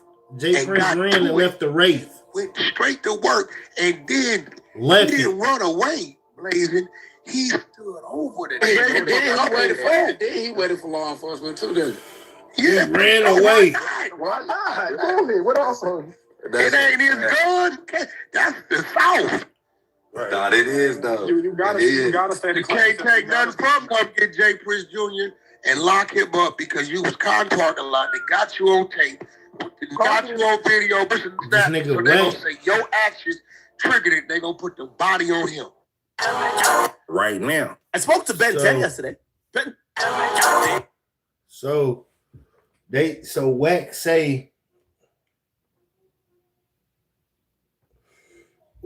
they got video footage of Jay Prince. Get off my door. Here I come in a minute. All right, Butters. No, I'm about to come out there. So go in your room. Here I come. Yeah, go make your paddling on the floor. Bye. So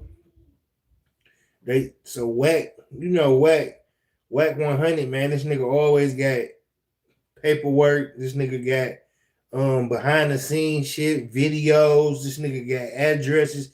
This nigga got it all. Wack 100 got it all. So Wack say, through his information, through his intel, Wack say, damn, man, he got videos of Jay Prince. He got videos of Jay Prince meeting with the NBA boys to go do this to JR and shit. So they say they got video of them in the parking structure. They got video of them coming in talking about it in a different room or whatever of the building and shit. Now he said this is all on camera. Then they got the actual fight that went down with it. So Wack, ain't nobody to prove Wack wrong yet. Wack been having everything. Wack been having all type of shit. Wack been knowing about indictments, all type of shit. Right now. I spoke to Ben 10 yesterday. Back situation in the industry, bro. Look. First of all, 4 he years ain't been ago, wrong. Ain't nobody proved Wack wrong yet. That's what he said. Oh no, you tried to rouse you got your smoked. Right. Broke.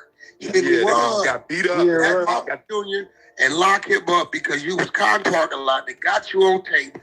They got you on video, pushing snatches. So they gonna say your actions triggered it. They gonna put the body on him. Yeah. Remember I told you that. That's what. Then we're gonna see how solid he really is. Wack double back and stood on that. I supposed to video him eating breakfast or some shit.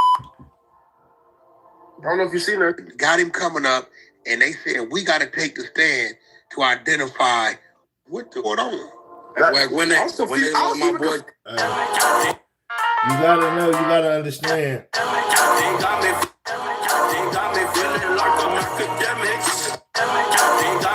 This nigga Wack. I'm trying to find the video for you guys. Wack ain't lied yet, man.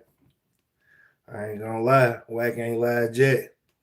Wack ain't said no bullshit yet. You think one of the men shot, he is rapper NBA Ben 10. Now, he is affiliated with NBA YoungBoy and the Never Broke Again collective. NBA Ben 10, one of NBA. YoungBoy's closest affiliates has always been right there with the crew since day one. This is some. I ain't gonna lie. Before magazine, Detroit, baby, we out here.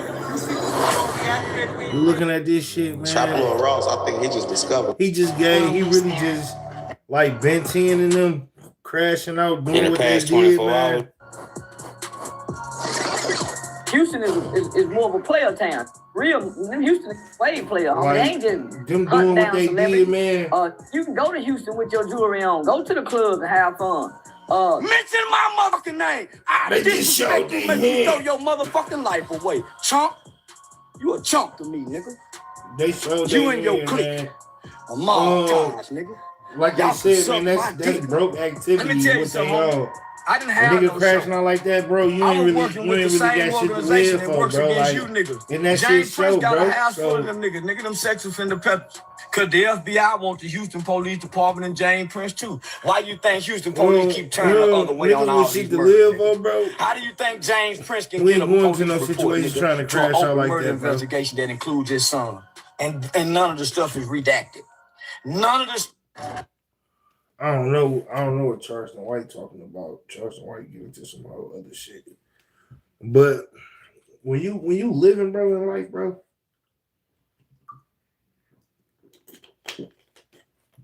and then I don't understand because it's like, all right, man, I know a nigga keeps saying, damn, your friend is a millionaire. Your friend is a millionaire. Your friend is a millionaire. He might say, that ain't my money. You know, he might say, damn, that ain't my money. What it do? I can understand him saying, well, hey, that ain't my money. But then I can also understand him, you know what I'm saying, working within the brand to get some money. You know what I'm saying? So it's like, bro, I don't understand. How can you find yourself in Houston, Texas, crashing out like that? Like, and then you go run to the famous blogger and tell him everything. You tell him everything, and then he telling it how you told him. And from what we hear, me and my people hear, what we hear that shit sound like you crashed out, bro. That was on your mind. You know what I'm saying? Like that was on your mind. Like you somebody had something coming. Come on, bro. Like I said, I'm waiting to see what it's gonna be like. What this legal shit gonna be looking like. I'm waiting to see what the legal shit gonna look like. Period. The legal shit should look good. I want to see what charges is gonna be brought down. I want to see who's going to jail. That's what I want to see. I ain't gonna even lie to y'all. Do that make me a bad person? Because I want to see. No, hell no. I want to see what's about to happen. Because anywhere where I'm from, bro, that shit happen, bro. Niggas going to jail. None of the information on You this going to jail, In the bro. past 24 hours, the beef between Allstar JR and NBA Ben 10 is starting to escalate, being that some DMs was released by Allstar JR showing a back and forth between him and NBA Ben 10. Now, of course, a bunch of disrespect was on display and demonstrated in these DMs. And you have Allstar JR claiming that he spit on NBA Ben 10 after he shot him multiple times before fleeing that scene. Let's get into the messages. Run. You shot straight, but you shot late. High level. This is the rundown. Okay. I'm gonna give you the rundown. Now, the message thread starts out with Ben 10 making a call to Allstar JR, trying to talk to him, obviously. And then you have Allstar JR with this message to Ben 10 saying this. After he didn't answer that call, he says, what's crazy was I ain't tell y'all I spit on the goofy after he got flamed. Thick ass neck brace. Did you get popped or did you get in a 10-car pile up? I ain't doing your interview, bro. It's over. So obviously this call was made by NBA Ben 10. Yeah, it was. For that interview that he told academics that he wants to do an interview with this guy. He ain't running from nothing. He ready to do the interview, and he's even willing to put it on the line to say, I'll do the interview with Allstar JR to get everything straight because this guy's full of cap. He's lying on the internet about how the situation took place, according to NBA Ben 10. And now that I'm looking at the thread, it looks like Allstar JR added that caption to this message thread, but in his initial response to that missed call by Ben 10, he says this: I ain't trying to talk. Send me that challenge.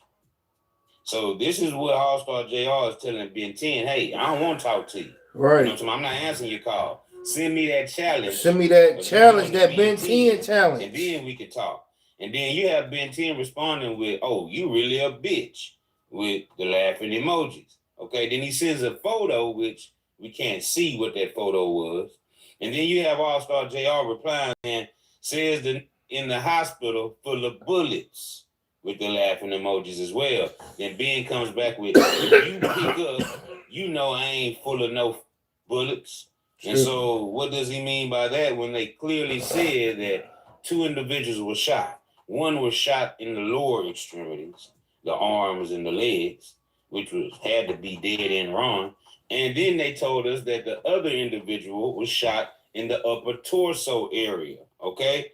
Multiple times, as they said. But you got Ben saying that he ain't full of no bullets. 100 Kirby Drive at the Confessions nightclub, just behind me upstairs.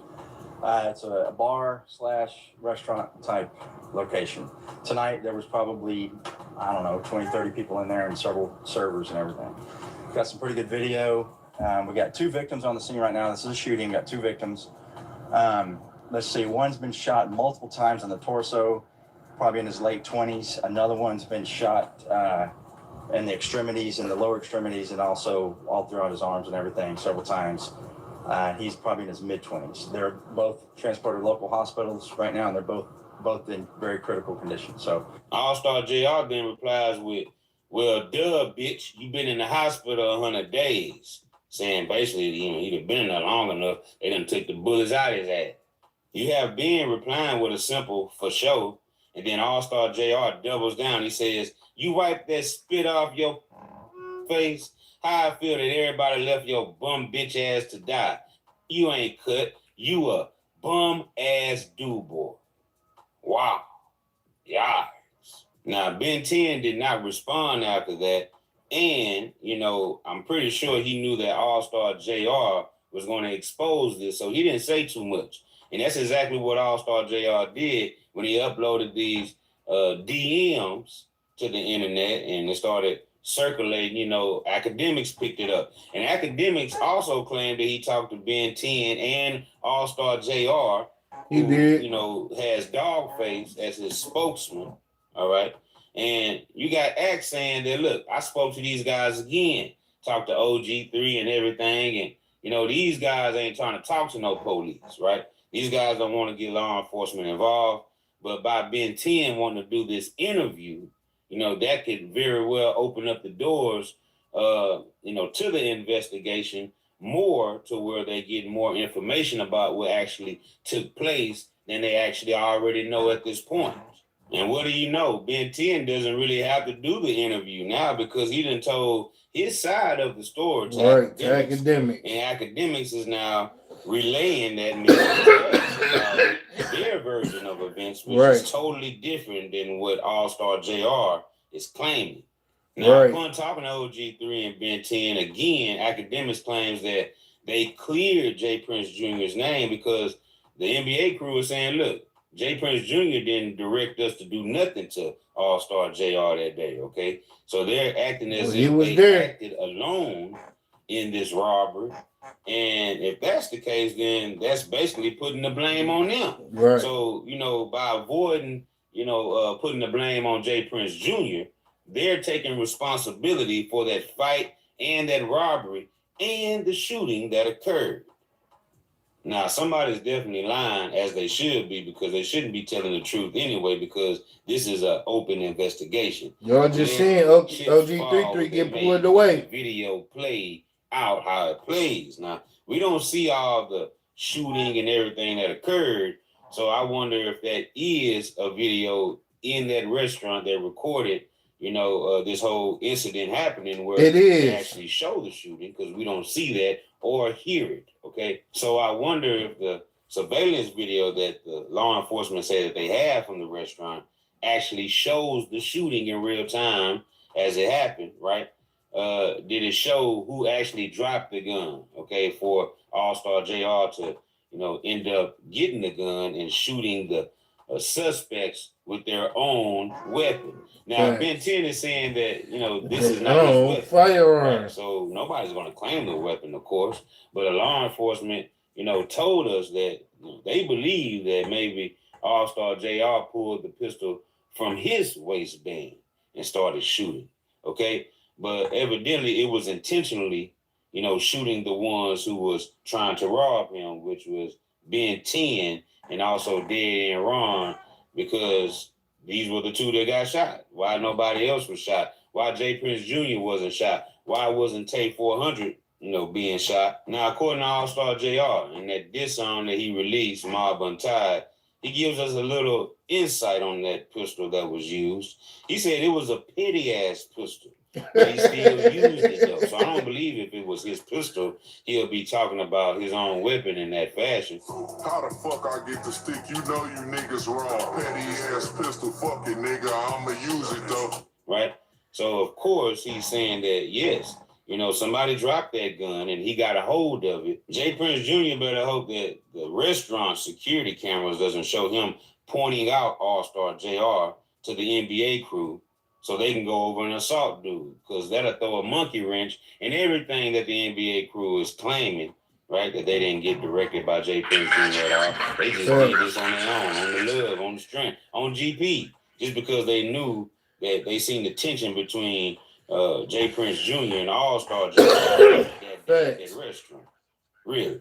Not only did Allstar JR say he spit on Ben 10 after he shot him multiple times during that robbery attempt, and they do say that those guys did manage to take the chain from Allstar JR, but Allstar JR said they didn't take his watch and that Ben 10 took some of his stuff to the hospital with him. That's what he was talking about, the chain, when he said that. So the guys did get the chain, man, but at the end of the day, you have Allstar JR, shooting Ben 10 multiple times in front of Ben 10's daughter, okay? All of the family members were there for OG3's birthday celebration, as was told to us. And now we come to find out that Ben 10 was gunned down with his daughter there in attendance at that restaurant. Damn. See, at this point, they should just be quiet, because they already told us in the first version of events that J. Prince Jr. was there, okay, to give OG33 a little surprise, little late night cap party at this Confessions restaurant, this little get together that they was having. NBA crew is now claiming that J. Prince Jr. was late to the restaurant, and Allstar JR was already there in attendance, sitting down eating. So my thing is this: if J. Prince Jr. didn't direct the NBA guys to go over there and rough up Allstar JR, and it turned to a robbery, and then it turned to almost a homicide, okay, it turned into a shooting where two guys almost lost their life, and you have these guys saying, "No, man, Junior didn't direct us to do nothing. So why didn't everything pop off until Junior got there? If it was already existing tension between the NBA crew who was there, between them and Allstar JR, why come the fight didn't happen before Junior got there? Why come the scuffle? Why come the robbery didn't occur until J. Prince Jr. got on the scene? Okay, because clearly he wanted to see it happen. Clearly he wanted to be an onlooker like he was doing, making sure that these guys, put hands, feet, elbows, and toes on JR at that restaurant. Now, Ben 10 will go on to say that Allstar JR is telling all this information for the police.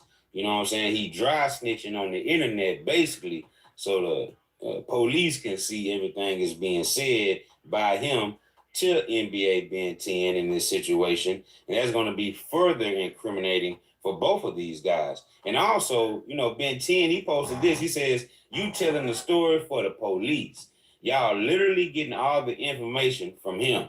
It's so much I want to say, but I'm real, and they got real street niggas watching me. I refuse to let us down. So Ben is basically saying what I just told y'all. I don't think nobody's going to do an interview, man, because you got Ben saying now he want to say a whole lot, but he can't because he a real street nigga, and the real street niggas watching him, and he can't let nobody down, and letting them down would consist of doing an interview, telling the business, right? Telling the storyline and who was there and how it went down. Now, the only thing I'm gonna say this one last part. I'm gonna say this one. Everything else I'm gonna leave for Ben to say. This is what they said.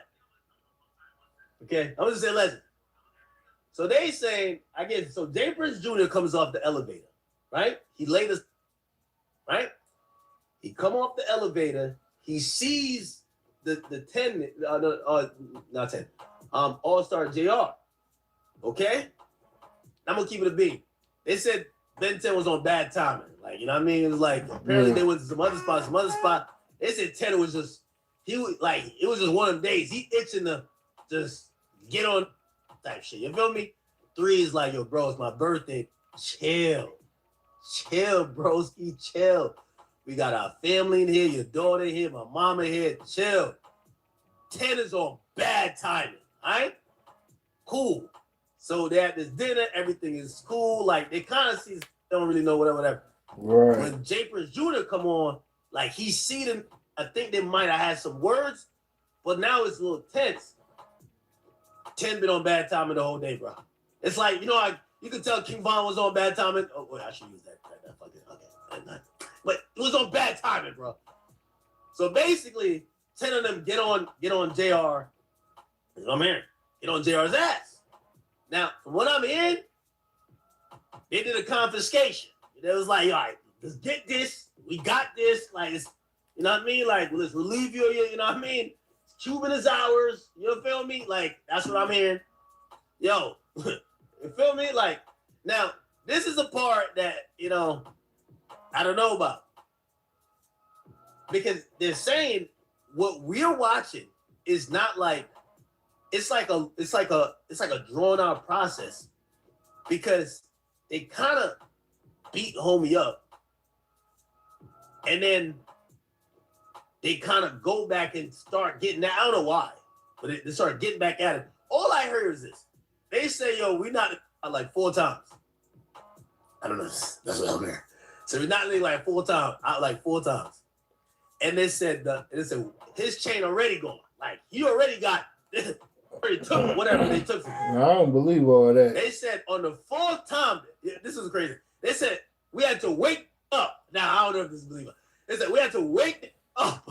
Imagine, they said they woke it up for being knocked out. And they said, I ain't gonna lie, I swear. Well, that's what they said. They said the 4th time after they been knocked out, like, because it was, they just kept. They said, we don't know how this found that strength, but the was just moving. And all of a sudden, I guess somebody dropped some, and that's when that happened. But I think they thought that, yo, we done knocked him out, did whatever. Like, this week is, but they said that woke up with like a demon in him, yo, and just grabbed whatever and, you know, da-da-da-da. But they're saying that the confiscation already happened. Because the way they would tell me was like, they was keeping it real. They were like, yo, I ain't gonna lie, we did too much of that. Like, yo, we already took the shit. Like, you know what I mean? We just give it BTA. They just knocked him out 4 times. That's what I said. That's cap. Woke up like. That's cap. They woke up like he was on some peptides, bro. Like, that's cap. I don't know. They ain't knocked him out 4 times though. They tussling again. I don't even think they knocked him out 1 time. Managed to get free and grab some shit that fell on the ground. They ain't even knocked him out 1 time. Which, I don't know, that kind of makes sense because it's supposedly JR's chain is still confiscated. Unless, I don't know. I don't know. Suppose it's still confiscated, which you would imagine how it's still confiscated if he shot the dudes. But apparently, when they said they woke him up 4 times, bro. Like, I don't know. No. That sounded crazy. Imagine That's knocking cat. him out 4 times. You knock him out once and you wake up, bro. All right, knock him out. That's cat. And they said it was the 4th time, bro. But they said on the 4th time it was on some other shit, like he actually had strength. I'm like, bro, I don't know, bro. I don't know. Nah, 10 gonna be good though. 10's gonna be good. I'm gonna be honest. 10's gonna be good, bro. At first, when he called and I looked at it, I'm like, oh shit, it's a ghost.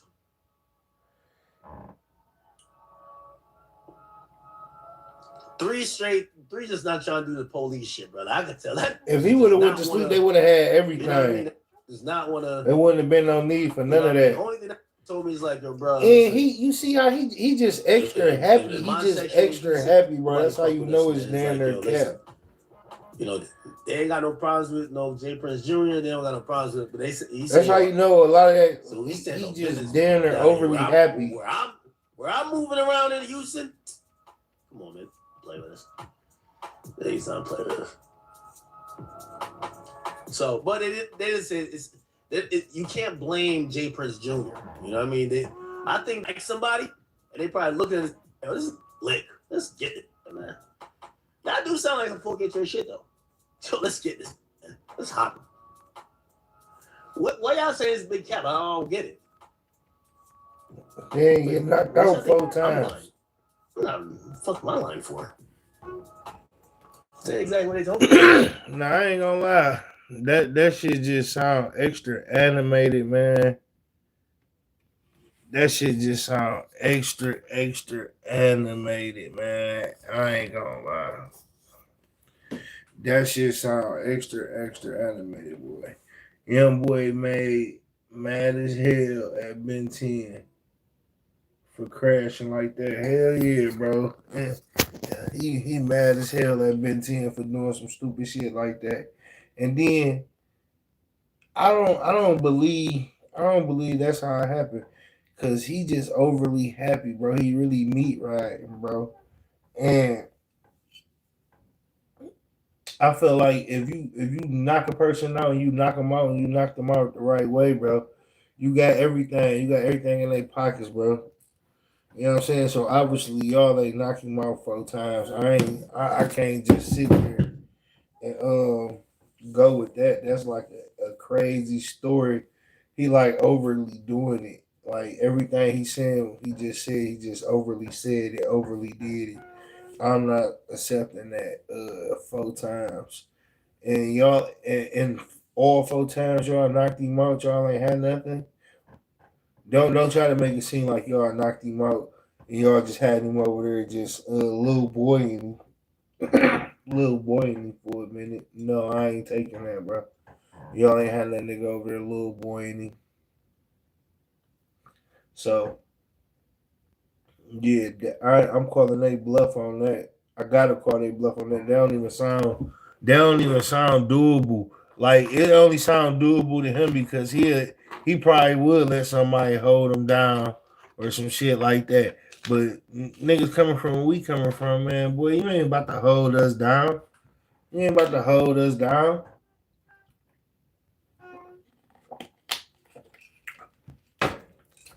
You damn sure not about to hold us down and you took something from us. You damn sure not about to hold us down and you took something from us. It's over with. You took something from us, you not about to hold us down, bro. I'm sorry, bro. I'm sorry.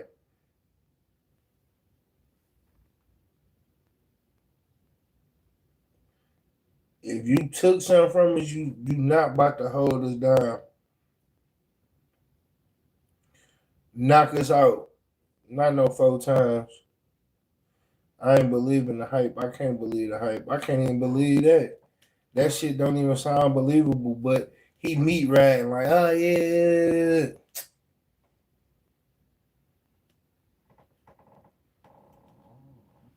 What he say?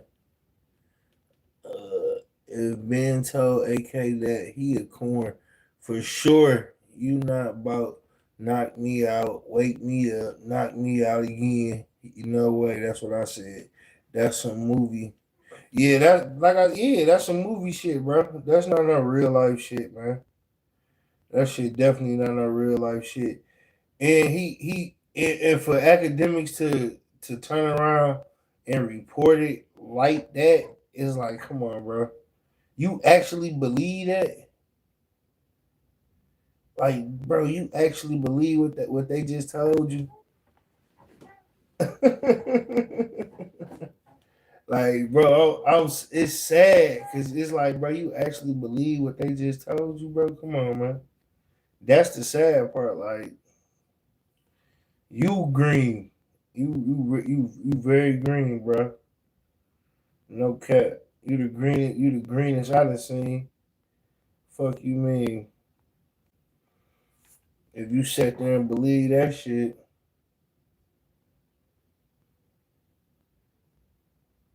and that's sad.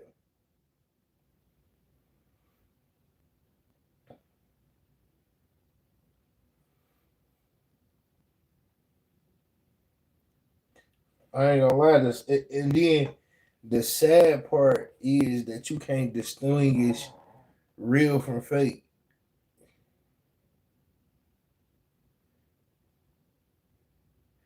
They talking about AK believe in Santa. Yeah, that nigga believe in Santa, man. But to sit there and believe that, to sit there and believe that, man. That shit just made me be like, man, what, bro? You a grown man? You telling me you can't distinguish bullshit?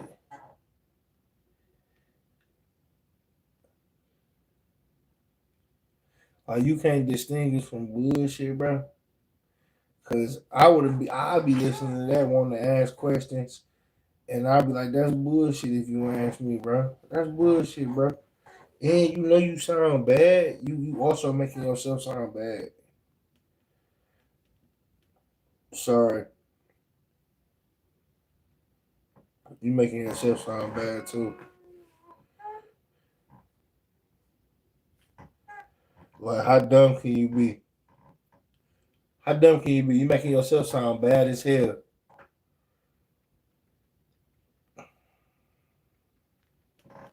That nigga DDG went on tour. DDG underrated, man. DDG is a streamer, rapper from Michigan. Start this segment. DDG hard, bro. He going on tour and is blaming on the tour. That's his tour. He doing like a 7-8 city tour. And right now in the game, he lit.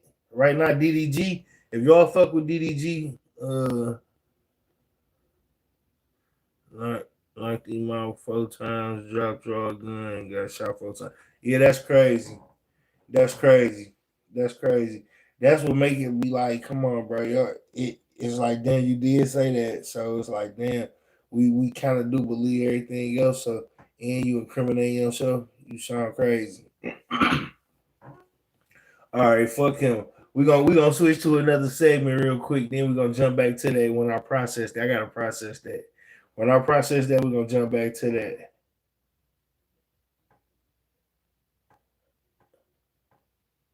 Yeah, what is a Tubi movie? That do sound like a Tubi movie script. That dude's the wrestling part when he wrestled and he got the gun and shot 2 niggas. Yeah, that's crazy. He blamed on 2 people. That's crazy. After the wrestle, that's crazy. What I was about to say.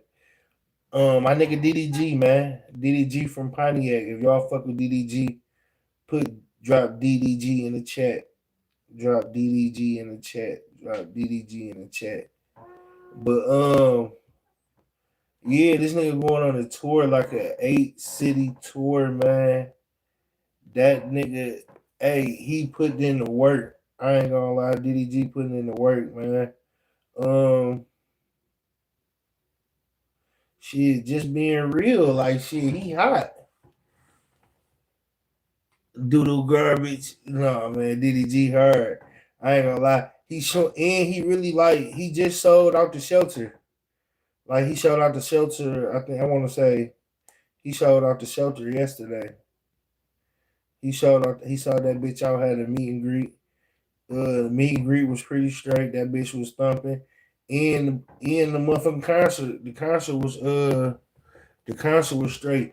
Like this what I be looking for. I be looking for shit like this though. Like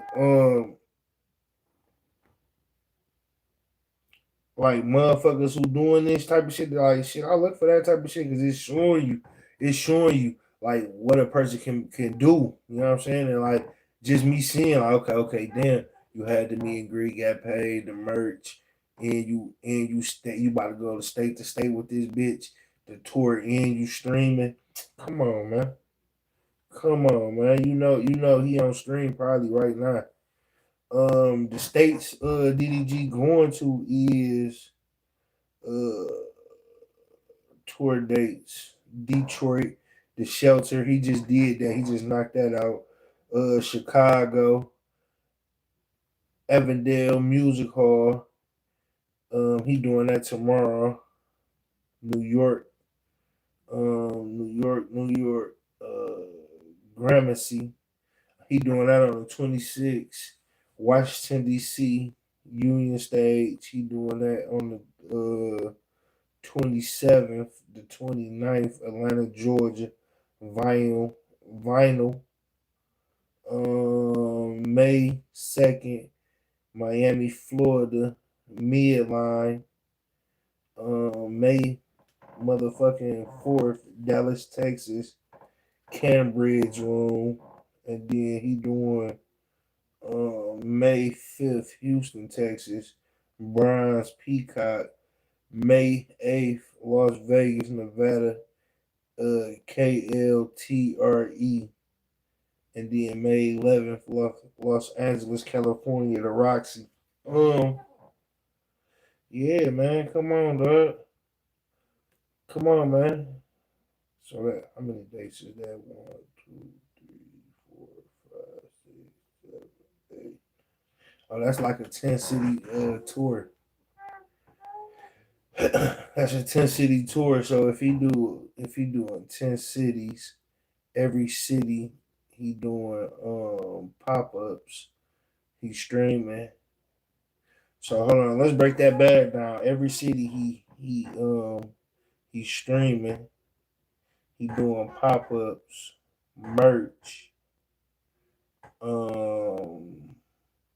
bookings, shout outs. Damn, he gonna come home with a little bag if he do it right.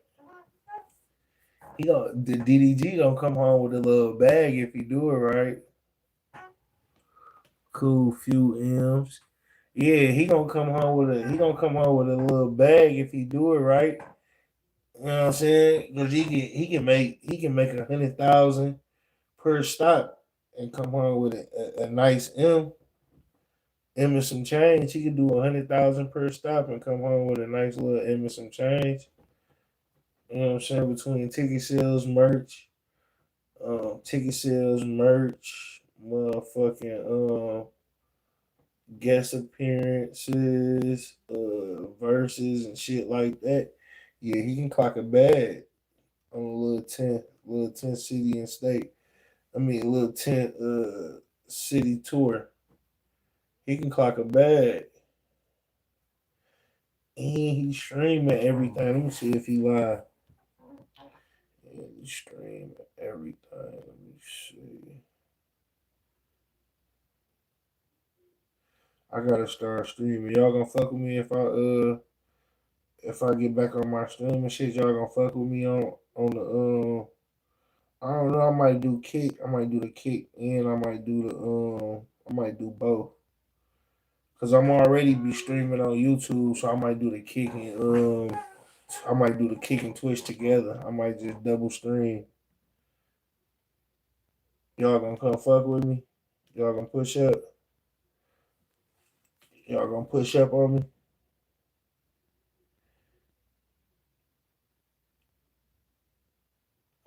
This my Twitch. This my Twitch. I need some more followers. That's my Twitch. Push up on me, y'all. See y'all Rizzy. Push up on me. Let me see what this nigga DDG, y'all.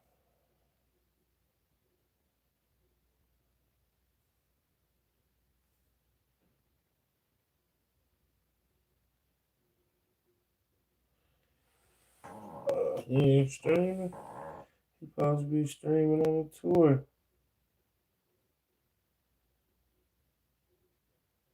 He supposed to be streaming on the tour. He probably on Kick. Oh yeah, I'm on Kick too. Same thing. See y'all Rizzy. See y'all Rizzy on Kick.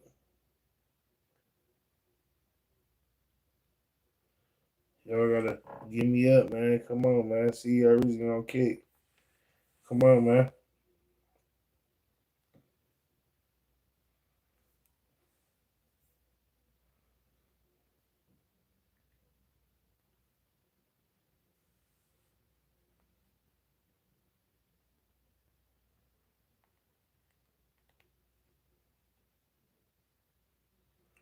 Oh, he be going crazy on both of them.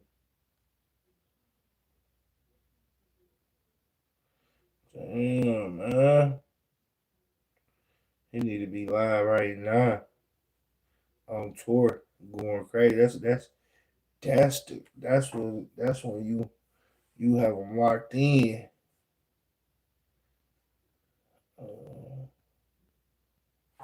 Yeah, that's what you got to. But he dropping the vids, he dropping the vlogs and shit too though.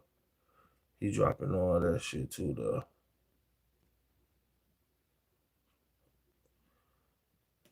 But damn, I'm sitting here thinking like, damn, they was in the same room. They was in the same room with NBA Ben 10. They was in the same room that whole time, bro. They was in the same room that whole time and ain't nothing go down. It took for motherfucking. That's how you know, like any motherfucker with common sense, bro. Like any motherfucker with common sense should know, like, okay, damn, yeah, that's right. It makes sense.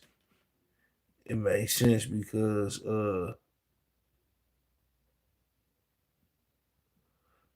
it makes sense because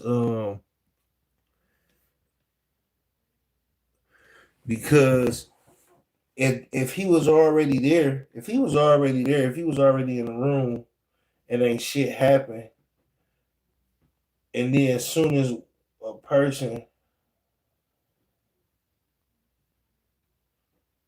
and then somebody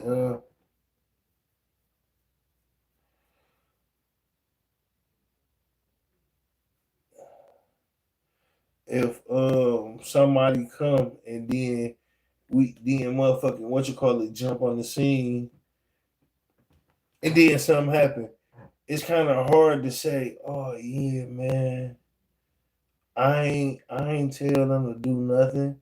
It's like you had to tell them to do something because nigga, they were just sitting in the room with dude and ain't nothing pop.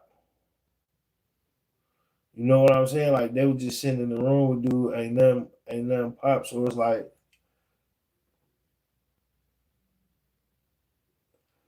for the fact that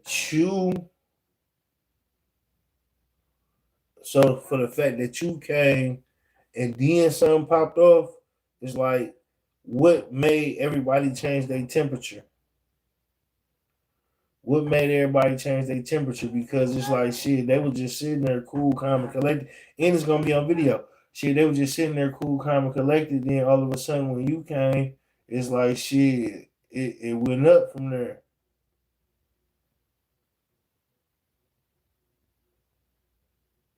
That's the major. That's the major. That's the major one. Damn. Damn. Did y'all hear about the undercover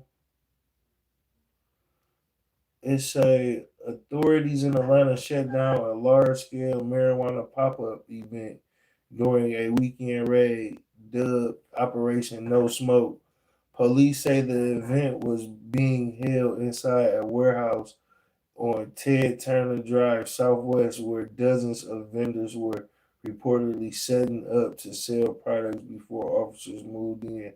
During the operation, more than 1,200 pounds of marijuana, hundreds of pounds of edibles, 29 pounds of mushrooms, and over $30,000 in cash were seized. Investigators are recovered 15 firearms at the scene. Officials confirmed that over 60 people were detained and 40 were arrested, including the alleged organizer. Many suspects attempted to flee when police entered, when some reportedly running across rooftops to escape. Authorities say vendors from multiple states had traveled to attempt the event, which had drawn over 1,000 expected attendees before it was shut down. For the late, ooh, ooh. I just left the Lakers game. Chat, I'm here now. What you on, boy? What you on, boy? What you on? Lakers just got their ass popped, didn't they? Resources to get these people back. And also Zone 1 was very instrumental in ensuring that we had enough coverage and resources to get these Now, people what I back. just read, I'm about to show y'all. Is our entry team, Apex. They do most of our entries between Apex and SWAT. These guys just made entry into, and also Zone 1 were very instrumental in ensuring that we had enough coverage and resources to get these people back. What you see right here is our entry team, Apex. They do most of our entries between Apex and SWAT. These guys just made entry into the warehouse. It was 69,000 square feet when they went into this warehouse with people hiding on 2 different levels. Apex was able to go in safely, make the scene safe, and secure the additional people that was hiding inside. It took Apex approximately 2 hours to clear this warehouse.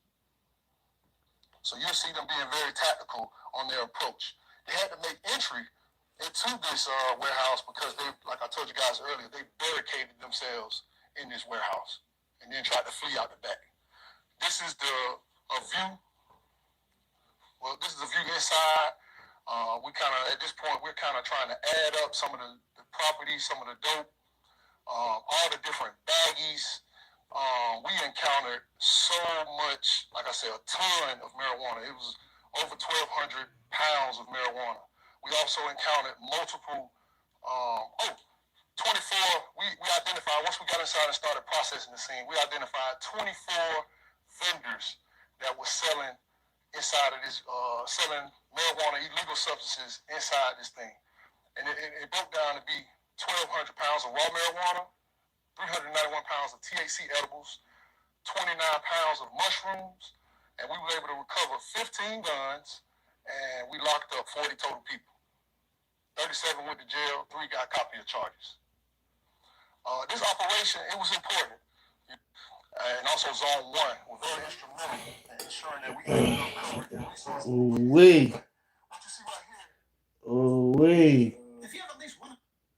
Hundreds of thousands of dollars in marijuana and mushroom products are off the streets tonight. Atlanta police say undercover officers were able to buy hundreds of thousands of dollars in marijuana and mushroom products are off the streets tonight. Atlanta police say undercover officers were able to buy the drugs at an event that was promoted on Instagram. Channel 2's Michael Seiden started digging on this story over the weekend, and today he got an up-close look at what police seized. Right now, investigators are still counting what they seized, but early estimates suggest hundreds of thousands of dollars of marijuana and mushroom products. Now, we got an inside look at what led to all those arrests. It looks like a shipping operation. Boxes stacked high inside this APD annex. But take a closer look. Police say it's hundreds of thousands of dollars in marijuana and mushrooms now off the streets. Police say all of this was seized during a raid just before a marijuana pop-up event was set to begin Saturday at a warehouse on Ted Turner Drive. Now, investigators say they've been tracking these events for months after getting a tip about large-scale drug sales promoted on social media. On Tuesday, APD released body camera and chopper videos showing the tense moments officers descended on the warehouse. In this video, investigators say you can see some vendors trying to run from the scene. Police say dozens of vendors from 11 different states traveled to Atlanta to sell their products, including THC-infused edibles like gummies. But investigators say one of the most disturbing discoveries was how some of those products were packaged. We were able to get gummies.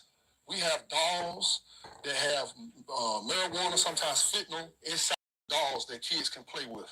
We also have packaging material that looks like Skittles, but they could be ecstasy pills. Police say they also seized guns and cash during the operation. Atlanta's police chief says cases like this show how quickly these situations can turn dangerous. The 18th Street shooting not about a month ago. That individual was shot during a marijuana deal, drug deal gone bad, in my neighborhood in Midtown on Peachtree Street. This year, we've also learned that more than 1,400 guests had registered for this event. That didn't even include all the walk-ups that were expected to attend. We're in Northwest Atlanta. I'm Michael Seiden, Channel 2 Action. Hundreds of thousands of dollars in marijuana and mushroom products are off the streets tonight. Atlanta police say It's still a big business, man. the drugs. This shit's still a big business, man. Like, y'all gotta know that, man. Like, the black market, just because y'all don't.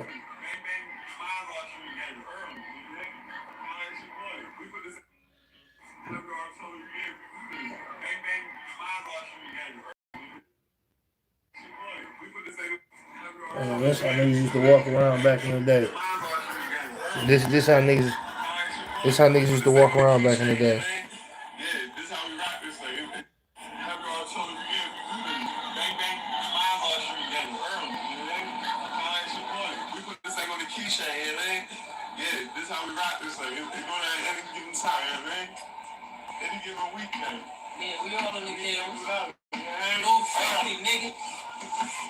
Yeah, man, you think it's important to carry a pistol out here, man? Yeah. It's definitely, you know what I mean? You gotta ride out here.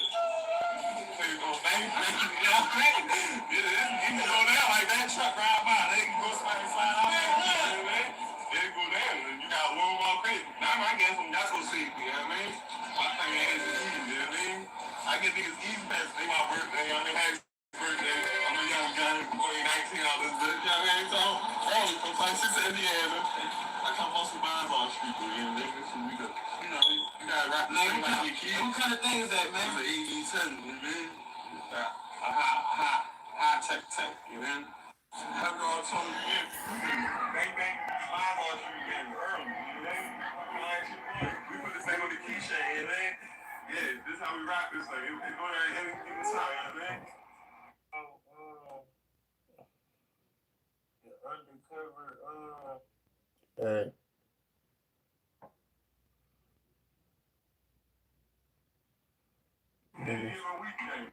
He's running around with High Howard. High Howards. I'm talking about Operation No Smoke. Lead you right over to the camera so we can start this video. They got all.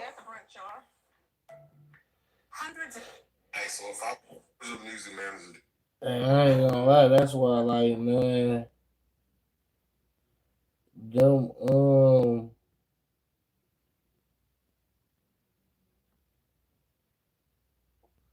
motherfucking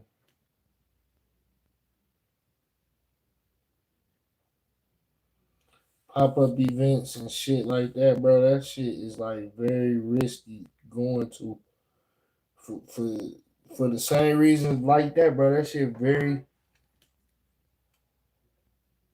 for sure. They keep the money they get. They keeping all the money they get. They keeping all of that. All that, like the 40,000, that shit was really like for change. That was like change for people who was gonna come for real, probably. That's what I think the 40,000 was for. That shit was really changed for motherfuckers who coming to the event. You know what I'm saying?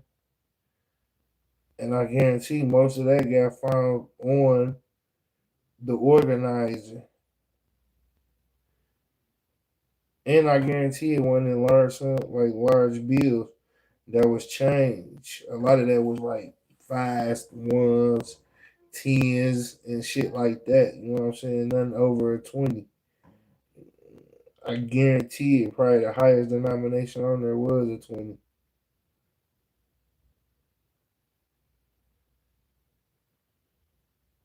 I don't know. That's what I'm banking on.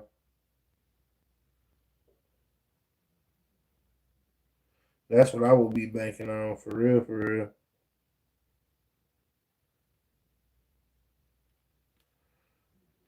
They might have. They might have. See, that's the whole thing, though, bro. We not there to see. Like, we not there. So we really don't know what they found. You know what I'm saying? And then cops going on them type of missions. Them type of units. They bound to tuck something. They bound to keep something. Who gonna tell them they unit? Like, no, y'all can't do that.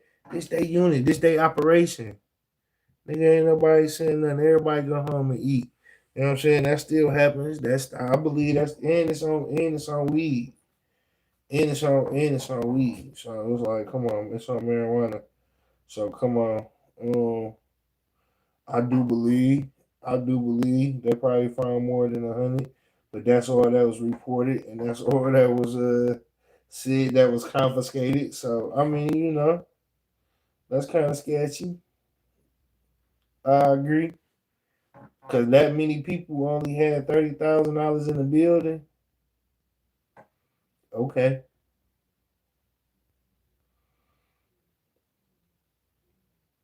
But I think the 12,000 people, the 1,200 people was the people who RSVP. They didn't even show up yet. So whoever was in the building, whoever was setting up, I think that's where the money came from.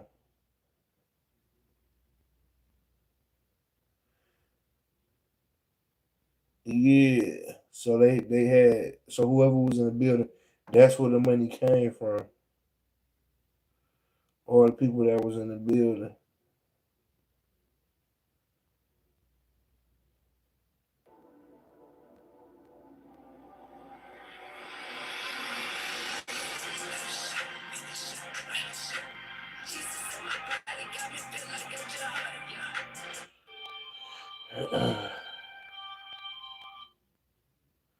Yeah. That's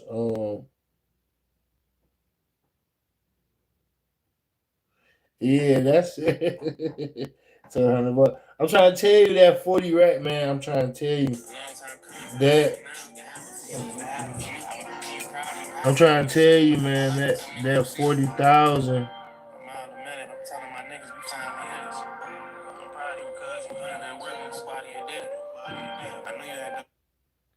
That 40,000. That 40,000 is the 40,000 is change.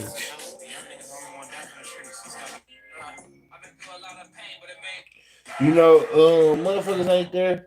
Motherfuckers ain't there with excessive amount of money. You know what I'm saying? Like they only bringing change. They only bringing what they need. You know what I'm saying? Just in case shit like that. So that's real. I can believe it.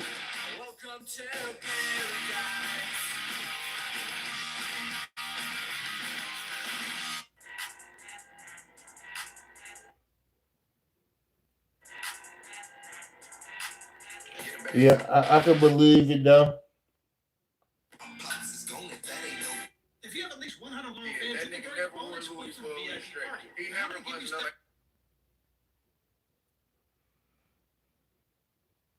I could believe that's how many people. I mean, that's how much money was there. But I'm thinking like shit. That's change. That's definitely change. Like for people who come in there spending, that's they change. to keep the operation flowing, so that you probably bought. So say like you at a booth, you probably bought like 1,000 for change, like that's change, or 500 to 1,000 for change, small bills. So now it's like shit. If this bitch do get hit, shit, I only lost 1,000. I only lost 500. You know what I'm saying? But if this bitch don't get hit and it's a successful night, I had change for everybody who came. You know what I'm saying? I ain't run out of change. Plus, I left with a couple thou wow. You know what I'm saying? Like it makes sense. Like risk management. You know what I'm saying? Make people fuck with you too. Like it ain't no bullshit. Like you tell a motherfucker like it's a minimal to what you even bringing in. You know what I'm saying? So it make people fuck with you even more because they like, oh yeah, I'm not. They not trying to gank me. They not trying to rob me. You know what I'm saying? So when a nigga explain it to you like that, like yeah, only bring this amount of money. You know what I'm saying? Because if it do happen, hey, it's the cost of doing business. But if it don't happen, you straight in. You got all your change for the night. You know what I'm saying? You ain't gotta go ripping and running around this bitch looking for change. You will have your change for the night. And shit, you're gonna leave with the rec aids. You're gonna leave with the rec aid. And the rec aids you're gonna leave, it's gonna be big bills. You get what I'm saying? Because you done changed all the bills out. You done changed all the bills out. So you leaving with like 20s, 50s, hundreds. You know what I'm saying? You like them the bills you leaving with. You know what I'm saying? So it makes sense though, especially when you're doing this type of shit. When you're doing that type of shit, it makes sense. Um, it makes sense. That's like you at I used to do after hours. It's just like the after hours. But yeah, that shit makes sense though.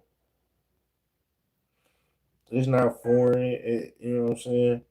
So that's why I say a lot of that shit had to be changed. A lot of that was changed. A lot of that was confiscated. That was probably changed from all the people that was there in the building at the time. So I mean, shit, it's the cost of doing business though. It's the cost of doing business. But I guarantee the most money probably was caught on the organizer because they said they caught the organizer there too as well. So I can guarantee that the most money was caught on him. He had the most money for sure. He had the most money. Um, But make sure y'all subscribe, man. Make sure y'all subscribe. Make sure y'all like, share, and make sure y'all comment. Also, make sure y'all watch my vlogs. I just dropped a vlog with Allstar JR. I just dropped a vlog with him. Shooting a music video. I just dropped a vlog. And I dropped another vlog of me in Louisiana, man. So make sure y'all go check them out. Make sure y'all like, share, and subscribe for all of them vlogs. And shit, man, hype them up, man. That's the only way my channel gonna grow, man. I gotta go, and I'm trying to meet my goal, man. Y'all gonna help me reach my goal, man, and I appreciate it. But yeah, man. Yeah, man. I'm gonna be built on common sense though, bro. Like I ain't jumping on this shit, agreeing with everybody. I ain't jumping on this shit. Yes, man, and shit. Now, shit that sound right, shit that sound like it's got common sense. I can roll with it, but everything I ain't rolling with, bro. Like my people gonna know. You know what I'm saying? Everybody who tuning in on my channel, who subscribe to my channel, they gonna know shit right from wrong. You hear me? Right. What you know about it? What you know about it? Let me know something. What you know about it? Let's talk. What you know about it?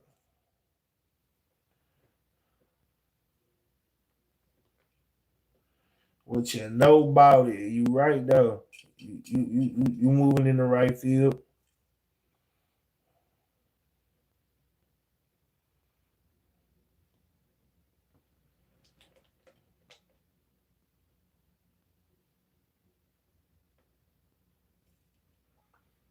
Tell me some more. Doctor. Drew Lux. Tell me some more. What you talking about? But for sure, man. Right now, man, Detroit is turned up. All type of shit happening in Detroit, man. Detroit turned the fuck up. If y'all in Detroit, man, be safe, man. Be safe. Detroit is turned up. I stay my ass out the streets. I'm handle my business and keep it moving, man. Cause right now, man, Detroit is turned up to another level. Y'all gotta be safe out here. That's for damn sure.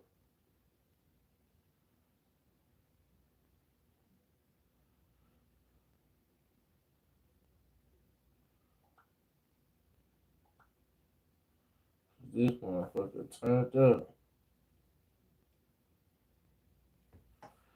Bro, this AI, bro, the AI is getting out of hand, bro.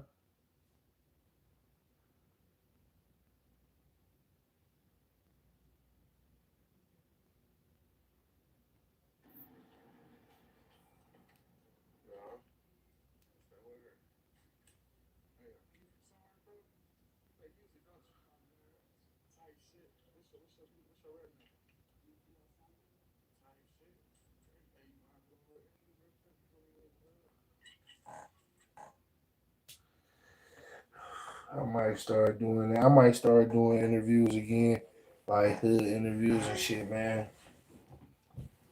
I might start doing that.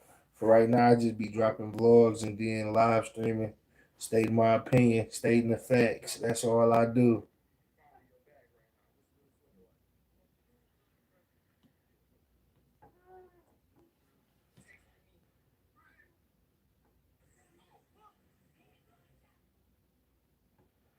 Yeah,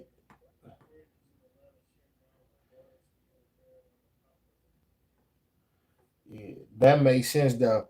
So the 40 G's, I can believe it because that makes sense. No cap. Um, that's really what it was though. Just to be 100 with you.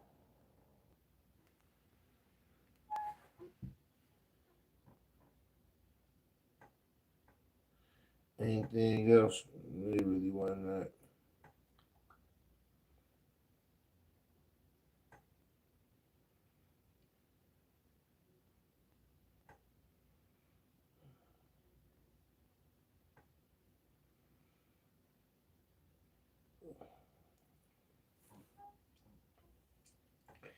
Drake about to release his album, The Ice Man. He got a real like settle promo going.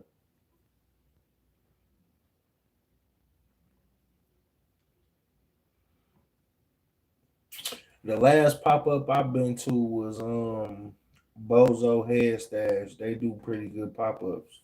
Bozo Head Stash. And shit, I ain't gonna lie, it went down good.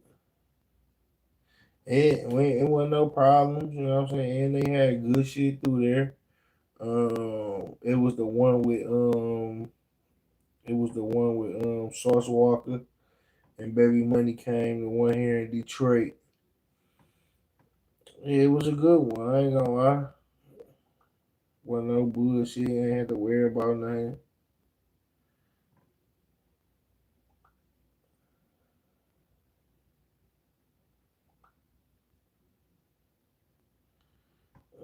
Shit, for sure.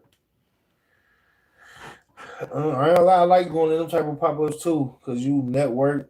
You never know what you gonna find.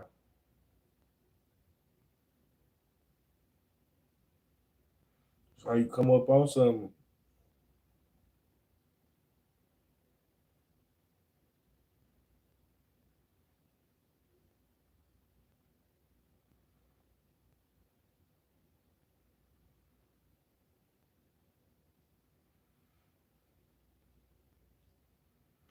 For real though.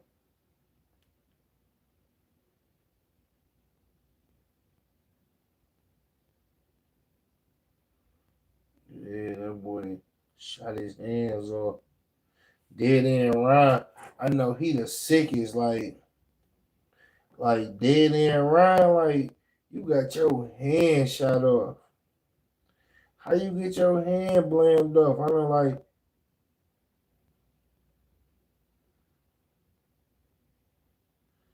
I ain't gonna lie, like that's depressing. You in something that you ain't had no business in and got your hand blamed off. Like dead end run. I know you feel like a dummy, bro. Like right now, like 'cause I feel like a dummy right now. You know what I'm saying? Like how you in something you ain't got nothing to do with and get your hand blamed off. You know, like, oh, oh, oh,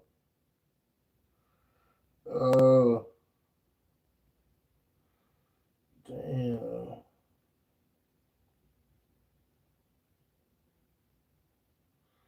damn, where you go?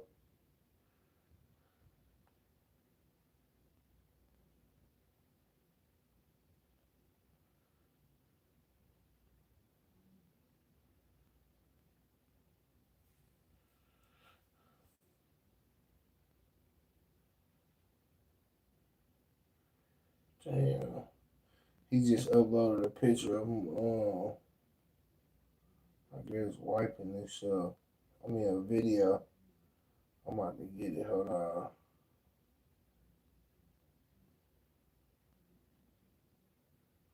Hold on.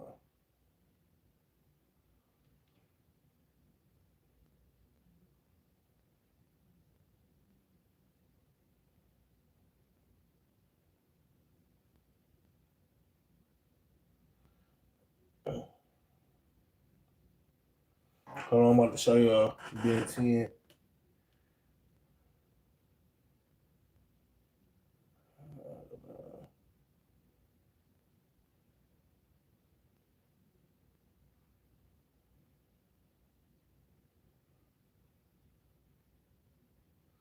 Damn, where you at? Y'all heard about that Ice Spice? Ooh wee. What y'all feel about Ice Spice? Oh, here you go.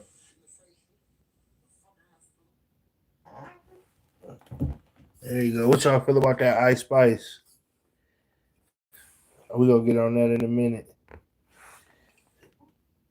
All right, bet.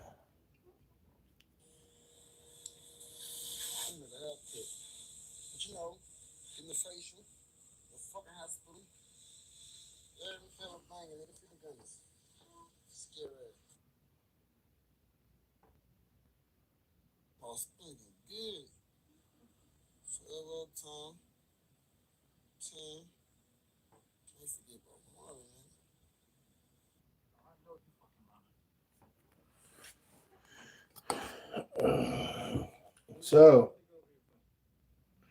he getting a facial, but he ain't wiggling them toes.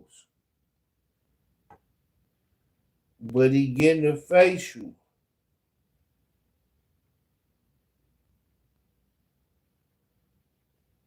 He just ain't showing he can wiggle his toes yet. So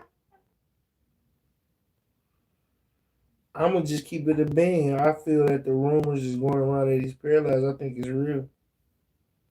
I think it's real. I think it's real.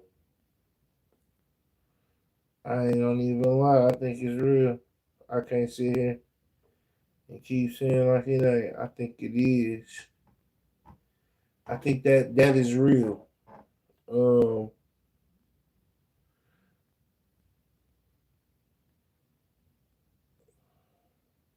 he could have showed him wiggling his toes. He could have showed something just to, you know what I'm saying, let him in, let him know. You know, the fact that he didn't, and the fact that, I mean, I think that confirms it though. If that don't confirm nothing, I think that confirms it.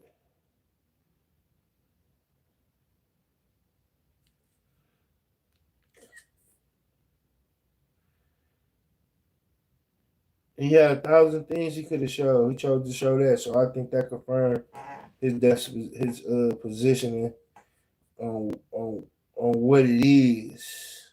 You just got to take the signs and read it for what it is. Damn. I know he's sick. He did that dumbass shit, man. It went out like that.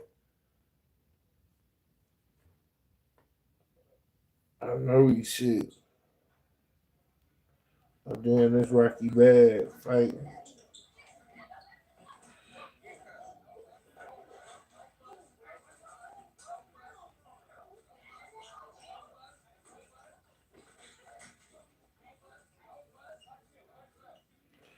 Yeah.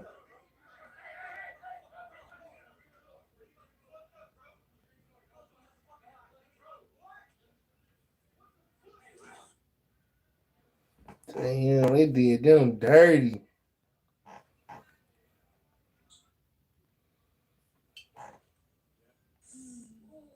They did them dirty. I ain't gonna lie. Just that damn Twitter. Damn Twitter.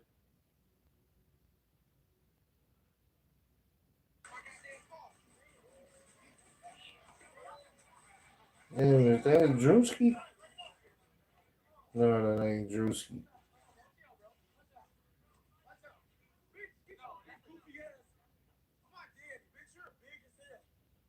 No, that ain't. I thought it was Drewski. They talking about Drewski full fight. That is not Drewski. I ain't never seen Drewski fight. I ain't never seen Drewski fight. He ain't never even got mad or, you know what I'm saying?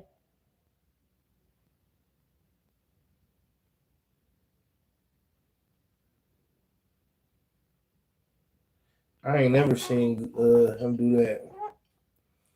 But yeah, reputation is shattered. Man, he fucked up the NBA brand. And he on here bullshit, man. Getting facials and shit, man. It's kind of hard, man. It's hard.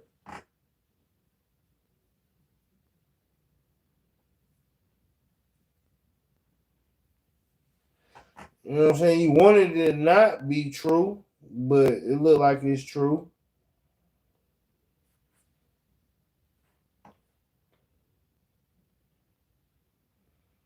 Put him down.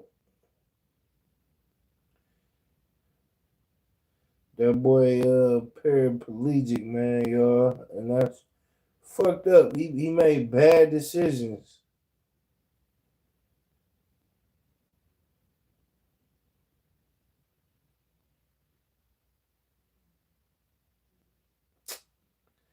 That's not it.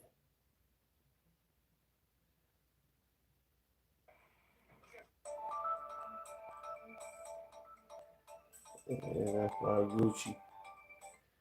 That's fake. I be hating when people put that fake moon on there. That's not even Gucci. Let me see what they talking about on Black Zach. Who familiar with Black Zach? At 11, I'm Billie Jean Shaw. Thanks so much for being with us tonight. I'm Greg Adeline. Our top story tonight, an investigation is underway after a man was found shot to death at a Columbia apartment complex. According to deputies, the shooting happened late last night around 10 o'clock at the Prosper Fairways apartment homes. That's not too far from I-20 and Columbia's Broad River. Deputies say they found the man in a car that had been shot multiple times. That man was pronounced dead at the scene. He has not been identified.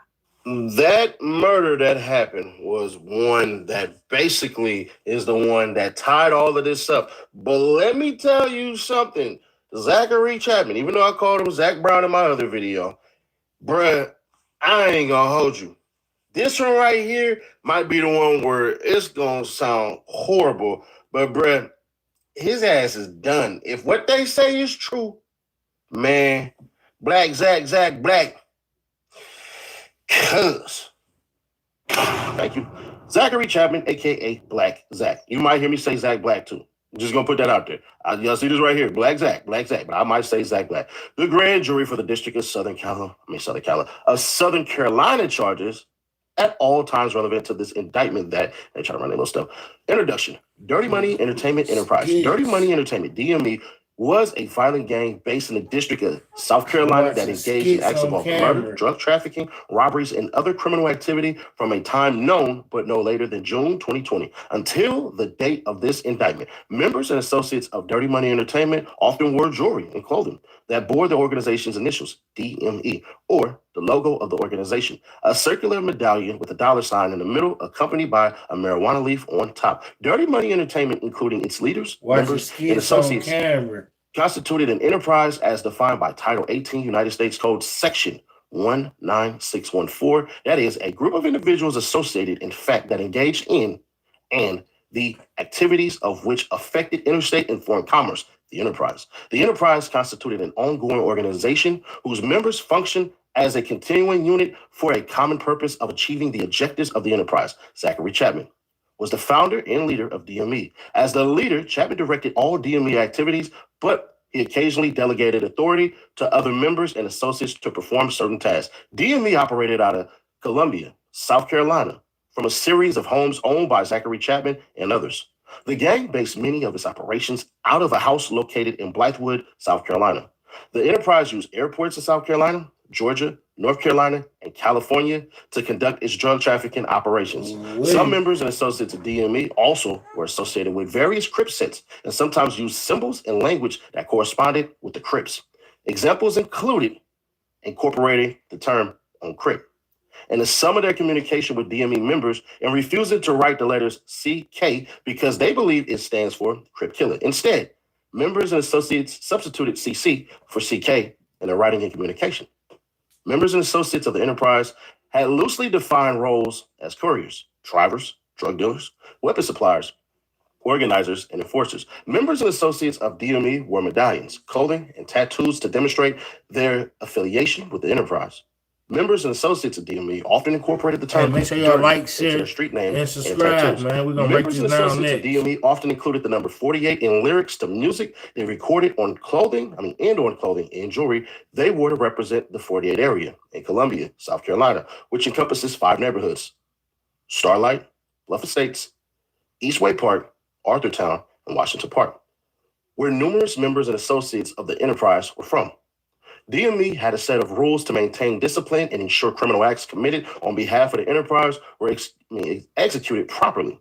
These rules prohibited cooperation with law enforcement, and limited affiliations outside of the enterprise, required repayment of debts owed to DME leaders, prohibited members and associates from diverting the enterprise's funds or drugs, and imposed price controls and exclusive distribution arrangements on drug trafficking operations.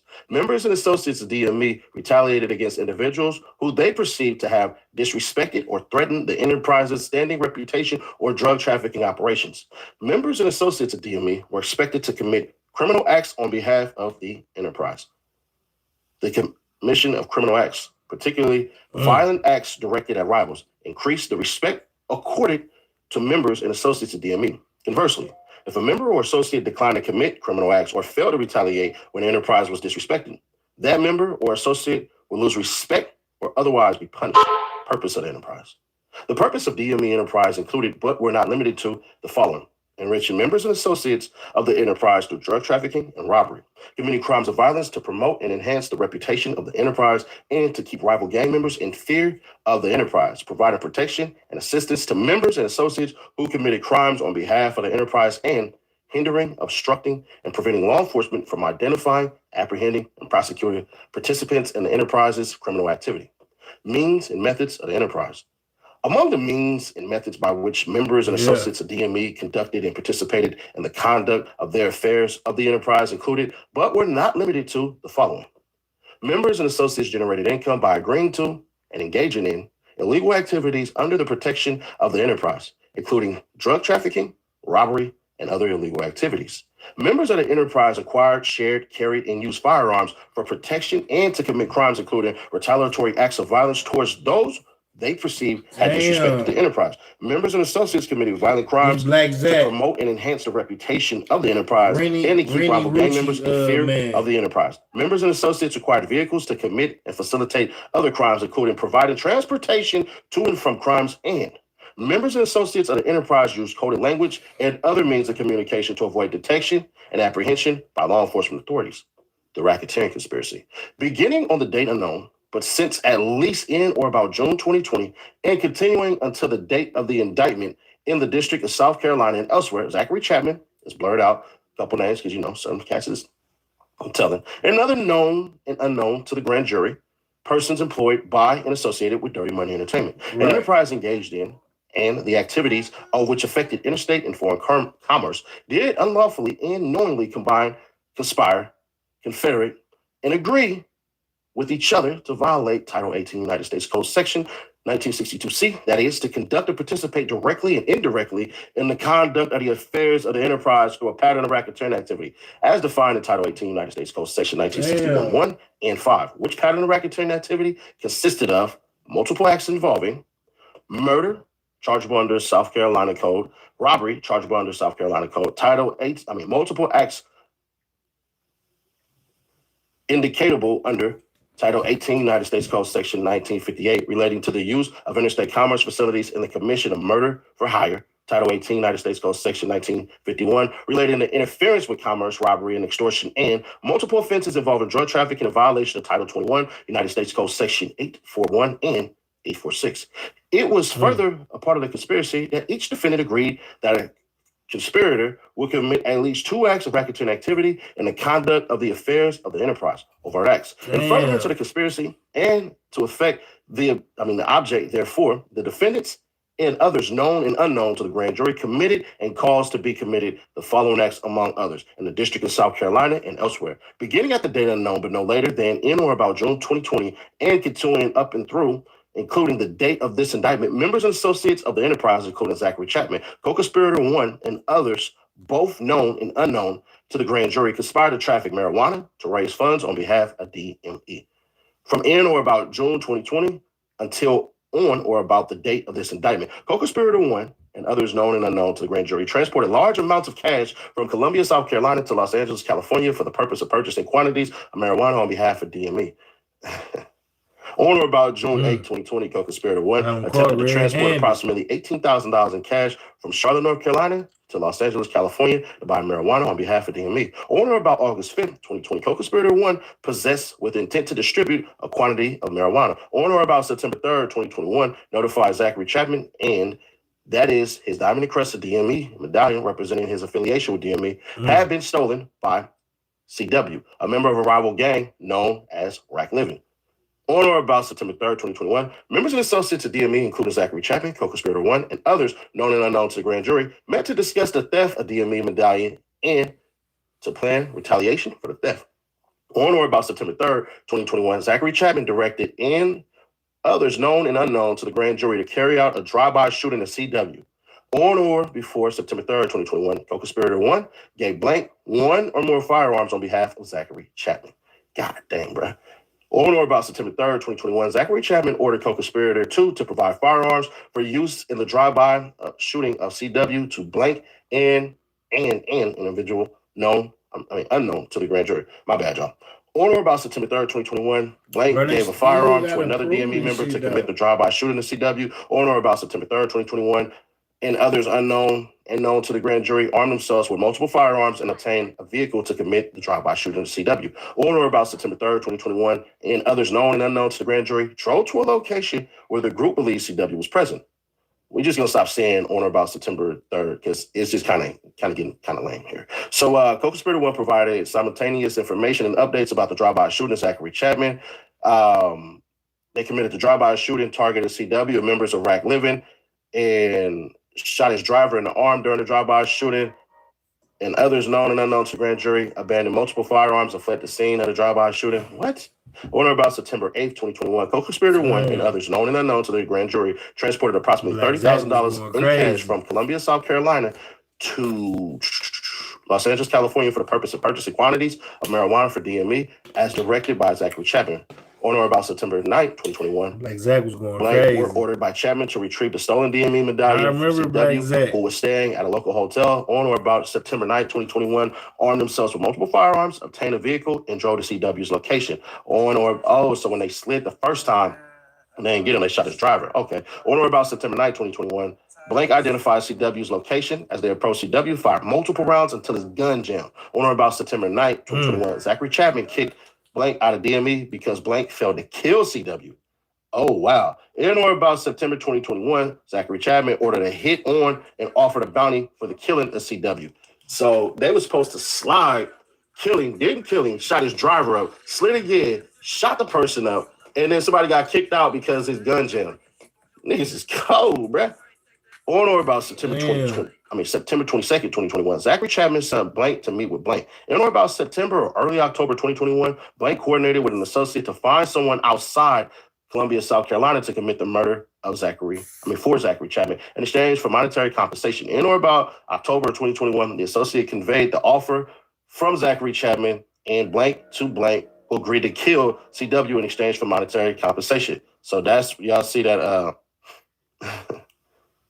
I ain't even finna say it. If you know, you know. On or about October 20th, 2021, Blank traveled from Aiken, South Carolina to Columbia, South Carolina to meet with Blank at a Columbia area hotel. On or about October 2021, Javon Hampton attempted to lure CW to an apartment complex in Columbia, South Carolina. After CW did not appear, Blank researched the murder for October 21. Prior to October 21, 2021, Zachary Chapman provided Blank with a Ruger 5.7 pistol and requested that it be used to kill CW.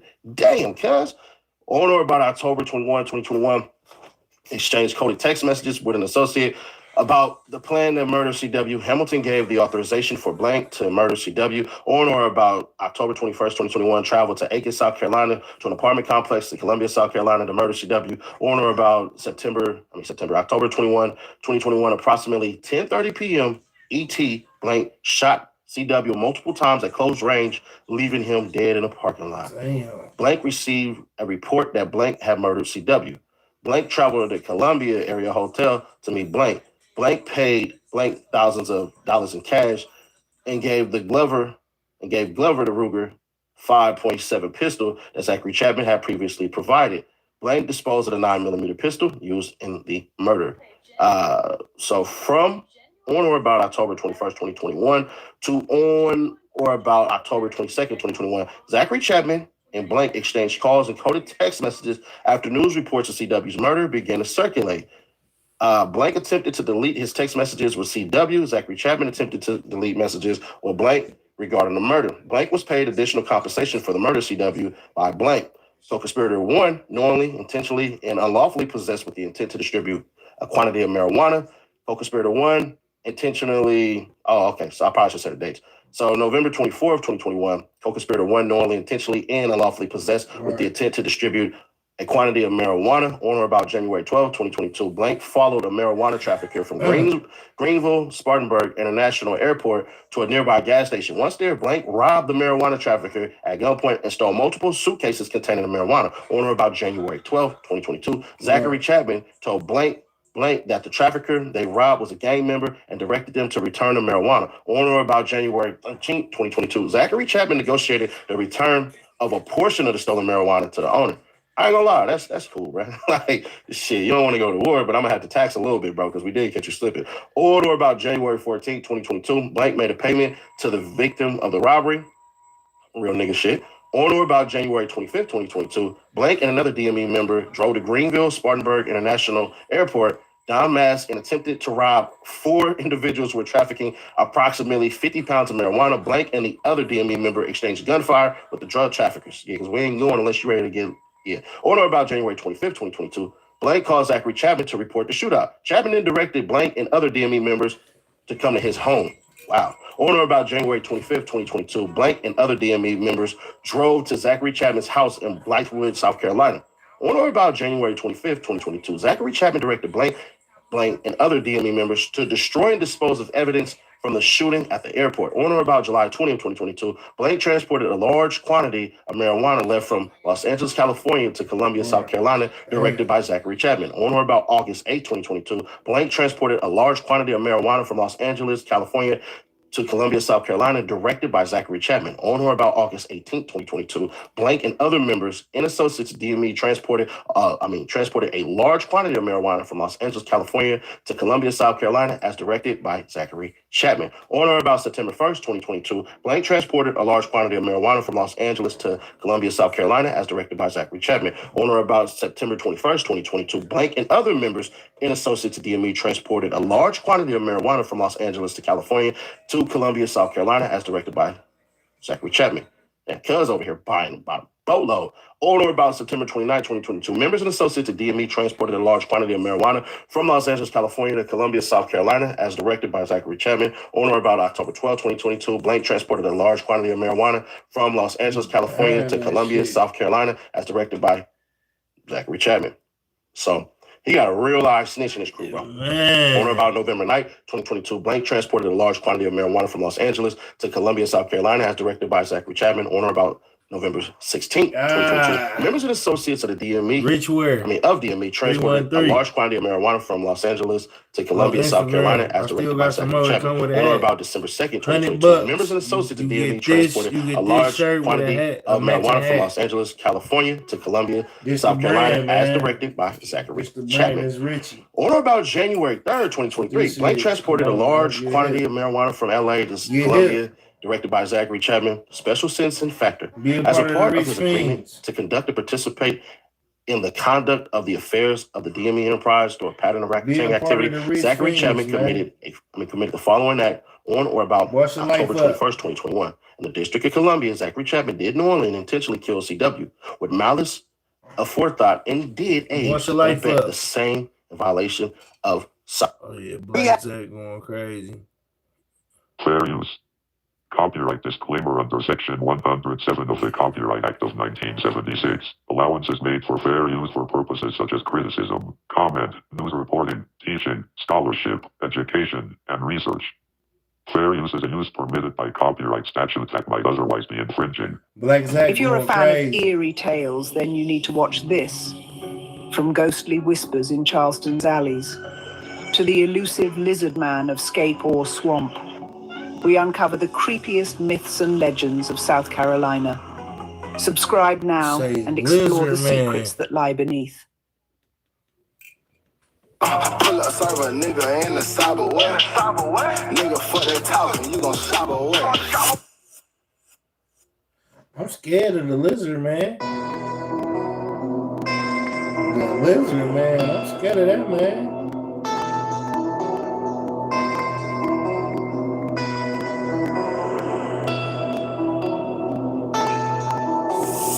October 28th, 2025. Columbia, South Carolina found itself in the center of developing urban headlines. At the heart of it, one of the city's most talked about rising artists, Black Zach, born Zachary Chapman. Social media outlets circulated claims that he was arrested in connection with a suspected murder for hire plot. The post ignited shock, speculation, and more questions than answers. Black Zach was born December 17th, 1990 in Columbia, South Carolina. He began rapping as a teenager, recording in a home studio by age 13. His street ties ran deep. A suspected member of the 48 Rolling Crips, the streets set the blueprint for his rap career. Over the 2010s, he steadily built a local following, releasing mixtapes such as First Round Draft Pick, and later works like High Class Trapper in 2017 and Black Frost in 2018. His style reflected what he described as speaking from life experiences. He became a voice of the streets. In September 2019, Black Zach signed a joint venture recording deal with Interscope Records and South Coast Music Group. As you can see, Zachary Chapman, he's now chilling in Spartanburg, South USA. As you can see, Zachary Chapman, he's now chilling in Spartanburg, South Carolina. Date 10/28, 3:59 p.m. 1 federal. USA.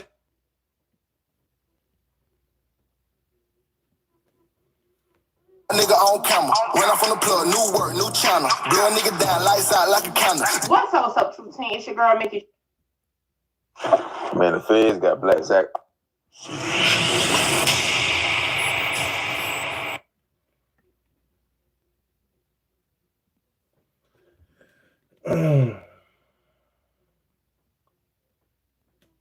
Break Baby is beyond cooked. The feds just checkmated Break Baby and got him in a lose-lose situation that he can't really win. We'll get back to the video shortly, but I wanted to let you guys know this video is being sponsored by Kalshi.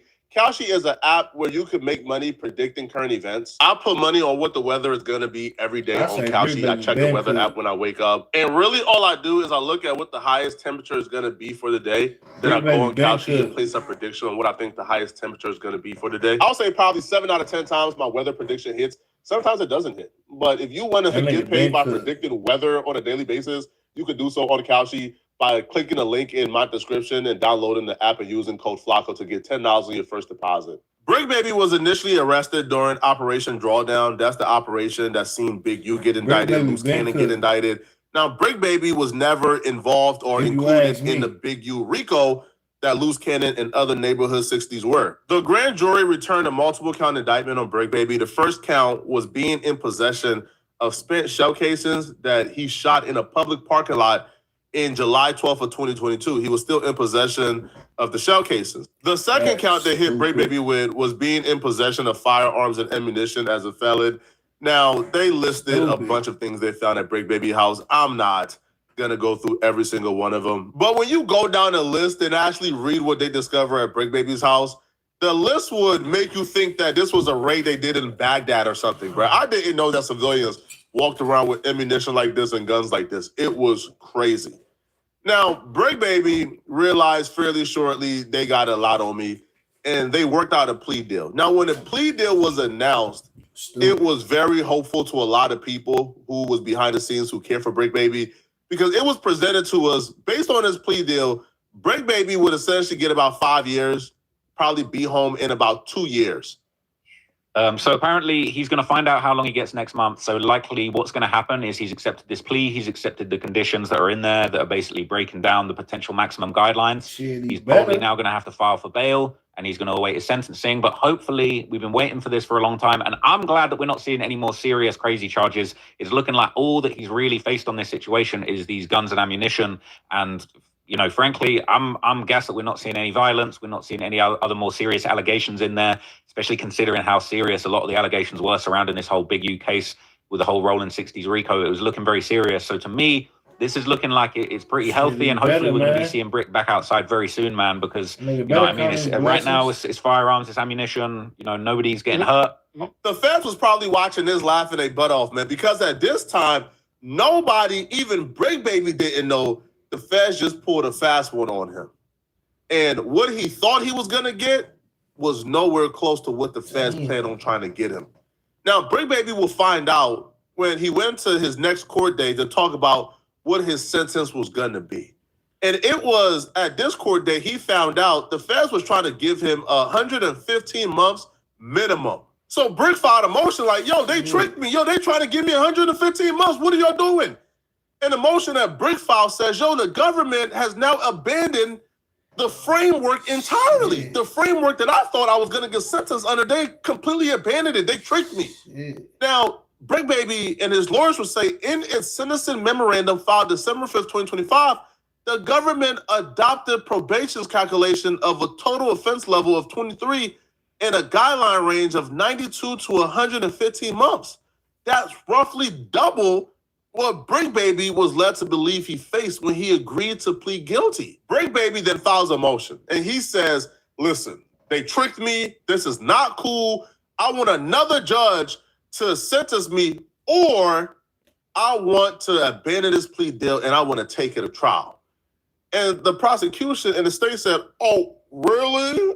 Oh, word? Where did we trick you at, Break Baby? That's what they said. Show us where did we trick you. Show us the proof.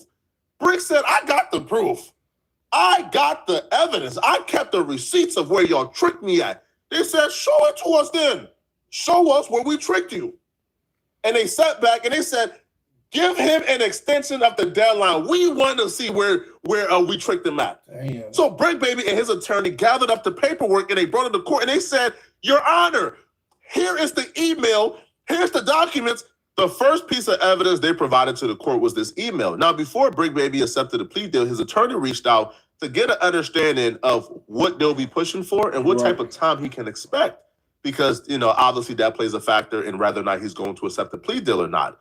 So they responded back to Brick Baby's attorney, pretty much estimating his base offense level. The base offense level is essentially, in layman terms, how big of a criminal Brick Baby is. And they factor in his prior criminal history to get the base offense level. So if we both commit the same crime, however, your criminal history have relevant conduct, well, your base offense level will be higher and you will get, more time than me. So the email reads, if I'm doing the grouping rules correctly, I think the court will use 22 as the offense level and there won't be any upward adjustment for multiple counts because the other counts are too low. With acceptance of responsibility, that would mean the total offense level is 19. But yes, the court will be able to consider the other conduct generally as sentencing. The reason why we wanted to include it in this case is because if he is going to accept responsibility, we would rather not have to file a new indictment against him or anything fraud related. You're about to witness in real time how deceptive and tricky these people are. So Brick Baby asked for a pre-plea report because the email is informal. They can say whatever in the email. The pre-plea report is something more formal, more legally binding for the most part. And he could present the pre-plea report and say, yo, this is what I was told. The email is just them like, yeah, you may get this, may not get this, who knows. But the pre-plea report would have been more formal. They tell Brick Baby, yeah, we have no objection to doing the pre-plea report if you wanted. Although, unfortunately, we don't know how long that would take. And if you're trying to get this over with and sentence as fast as possible, then, the pre-plea report might get in the way of that. They even laid it even more thick on Brick Baby. They said, listen, all right, we have to list in the sentencing guidelines that you are a career offender. But check this, they told Brick Baby, I agree.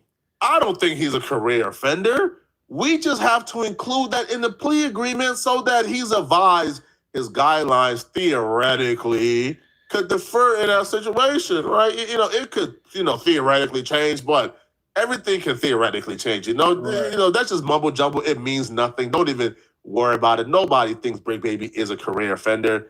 That's what they're telling Brick Baby to get him to sign that plea deal. Brick Baby would also provide some documents that shows that the feds told him, hey, you would only be pleading guilty to count 2. We'll dismiss count 1 and we will reject and prosecute you for the FEMA fraud.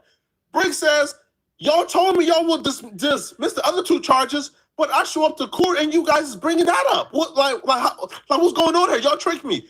The Fed says, no, we didn't.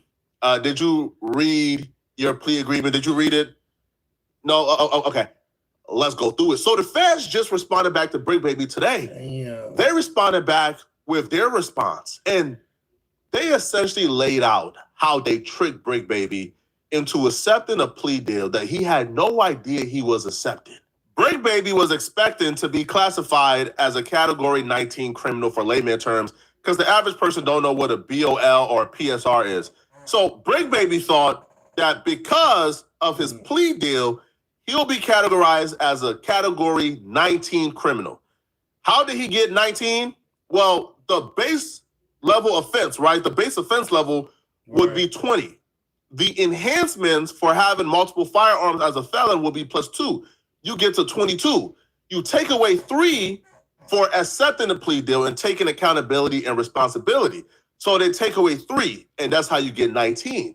And with the 19, he will qualify for a sentence as low as 5 years. But the feds did some tricky math to make sure Brick Baby actually gets categorized as a Category 23 criminal. Okay. That would demand a sentence of 115 months, at minimum 92 months. And remember when they told him, don't worry about the career criminal disclaimer, that's nothing. Well, that's the first thing they brought up. These folks told Brick Baby, well, if you read the document in paragraph 12, we stated that defendant and the USAO reserve the right to argue that additional specific offense characteristics, adjustments, and departure under the sentencing guidelines are appropriate. Paragraph 12 also contained a carve-out stating that the base offense level could be increased if defendant is a career offender or an armed career criminal, or if defendant has additional prior convictions for either a crime of violence or a controlled substance offense under blank, blank, blank, blank, blank. If defendant's base level is so altered, defendant and the USAO would not be bound by the base offense level agreed to above. Brick Baby and the feds both agreed that his base offense level would be 20. Brick Baby believed that if my base offense level is 20 and they gave me a +2 enhancement for the multiple firearms and they take away 3 due to me accepting the plea deal and taking accountability, that puts me at 19. The feds, when they was offering Brick Baby that, they already knew they was about to cook Brick Baby with the other stuff because they have like Brick Baby's full criminal history already. So nothing they saw after that plea deal surprised them. They already had his entire criminal record. And Brick Baby tried to argue that, like, hold on, y'all already had my criminal record. What do you y'all gave me my base offense level and y'all told me I could expect this. Right. Y'all already had my criminal history. Nothing y'all found afterwards is surprising y'all. And the feds said, we don't know what to tell you, buddy. You agreed to this. But here's where they really cook Brick Baby, man. And these people are slick, bruh. They said, Brick, if you look at your plea agreement, which I'll be real, why is Brick Baby's lawyer surprised by any of this? Isn't the lawyer supposed to be the one who do their homework? The Fed says, hey, Brick, if you look at your plea agreement, you pled guilty to count 2. Felon in possession of firearms and ammunition in violation of the 18 USC. And you admit to certain additional relevant conduct. Even though we dismiss count 1 and the FEMA fraud charges, we agree not to prosecute you for them. Well, sir, you, in your plea deal, you agreed to omit additional relevant conduct. So even though you were not prosecuted for it, you still admitted to your parts in count 1 and the FEMA fraud. And because you admitted to it and you agreed as relevant conduct, well, we can factor that in on your base offense level. They says, right, you admitted to certain additional relevant conduct, including his count 1 conduct and uncharged FEMA fraud. In exchange, the government agreed, among other things, to move to dismiss count 1 as citizen and not to further prosecute defendant for the fraud-related conduct. The government did not agree, however, to recommend any particular sentence. I don't know where Brick Baby found his lawyer at. I don't know. But this is not Brick Baby's fault. This is his lawyer's fault. His lawyer is supposed to spot this. His lawyer is supposed to do everything in her power to make sure that everything is like on the up and up. The feds literally tricked him. They finessed him, right? They had him thinking, man, count 1 is dismissed. Brick thinking, man, I don't got to deal with that. He even says, yo, like count 1, they already know about count 1. So why is this being factored in after I took the plea deal when this should have been factored in before? They like, bro, that's not how this works. We could factor in anything we want to factor in, especially if you agree that this can be cited as additional conduct. Oh my God, man. I'm praying for Brick Baby, man. Obviously, that's my friend. That's my guy. I don't ever want to see him in this situation. So I'm praying Brick Baby gets a fair deal, man. But right now, it looks like it's pretty much cooked. Let me know in the comment section, what do you guys think, man? If you're a Brick Baby, would you take this to trial? Would you? Yeah. Because if you also tap in, I'm taking it to trial. I'm taking it to trial, man. I can't afford that. Because I'm taking it to trial, might beat it on technicality as we see.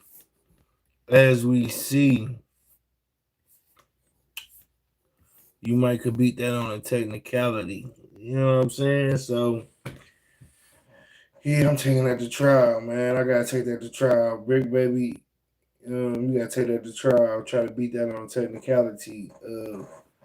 Yeah, y'all told me this. Y'all said this. Y'all said this. And y'all did this. Y'all gave me this. So, yeah, that's the best bet. That's the best bet if he trying to get off.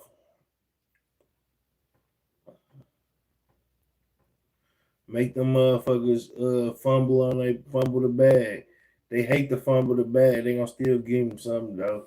If he can show proof and he can show that they fumbled the bag, they still gonna give him something. They still gonna give him something. You know what I'm saying? He gonna get that 5 though for sure. He gonna get that 5+. So like that's bullshit. You know what I'm saying? Like they can fuck up and still give you time. You know what I'm saying? You can't fuck up none. If they catch you fucking up, you gonna get time plus. So that's the fucked up part about the system, man. That's the fucked up part about the system, man. You just gotta know that. You gotta know that. That's the fucked up part about the system, man. Make sure y'all like, share, and subscribe. Make sure y'all like, share, and subscribe. Comment down in the comments. Let me know where y'all watching from. If y'all watching right now, comment in the comments, man. Let me know where y'all watching from. We about to get up out of here in a minute, though. Y'all been rocking with me for 2 hours, 3 hours. Y'all been rocking with me, man. We going up, man. We going up this year. Trust me, man. I'm gonna get monetized this year. I'm for sure gonna get monetized. I'm gonna keep putting in work, man. Y'all see me putting in the long hours, man. I'm putting in the long hours on stream. I'm bringing y'all content, up-to-date content, man. I'm dropping vlogs. I'm dropping motherfucking shorts, man. Yeah, man. I'm in there, man. I'm very active, man. I'm answering y'all comments, dog. I'm on top of shit, man. This year, man. This year I'm gonna get monetized, man. I ain't playing, man. I'm running it up. Putting that work in, man. We've been live for 3 hours and 20 minutes, man. DDG said a minimum of 4 hours, man. So shit, we almost there. I probably ain't gonna do the 4 hours, but I'm streaming though, man. Good stream. It's a good stream. We broke down a lot of current events, man. We broke down the hottest event right now, the hottest topic, which is Ben 10, man. Is he paralyzed? That still has not been confirmed, yay or nay. So we just in limbo right now with that. Couple sidebars, Black Zach, man. We had some other stuff going on. Other than that, man, shit, man, we here, man. Rich Enough Media, man. Make sure y'all like, share, and subscribe, man. Comment, let me know what's going on. That's the only way I'm gonna really figure y'all out. You feel me? And know my people if y'all comment, because I don't forget that. You know what I'm saying? As y'all see, like, shit, like my people who I fuck with, they comment.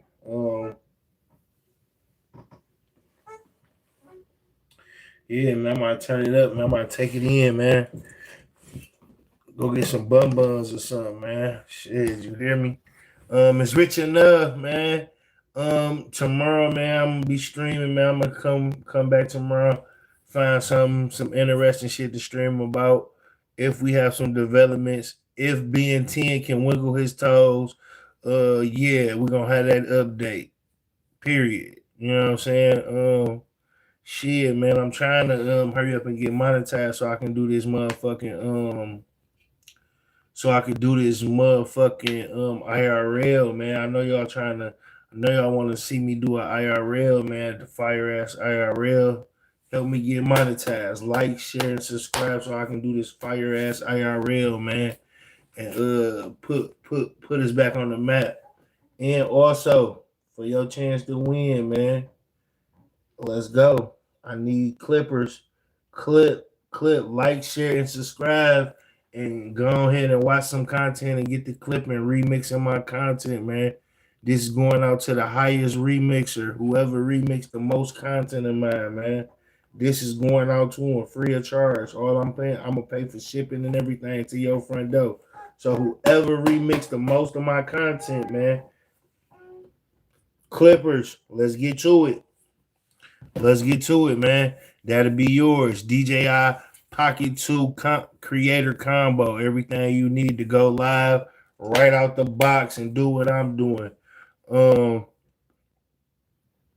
Yeah, man. That's going out to the people who create content for me, clip, remix my content, make shorts. Even if you're talking about me saying some bullshit, I don't care, man. Just remix that content and keep remixing my content, running up these numbers for me, man. Help me get monetized so I can start doing more activities instead of this desktop reacting shit. I'm doing this desktop reacting shit, running it up. I really like to be out there in the field doing IRLs for y'all, man. So help me run this up, man, so I can get back in the field with some IRLs, some paid IRLs, man. It's rich enough.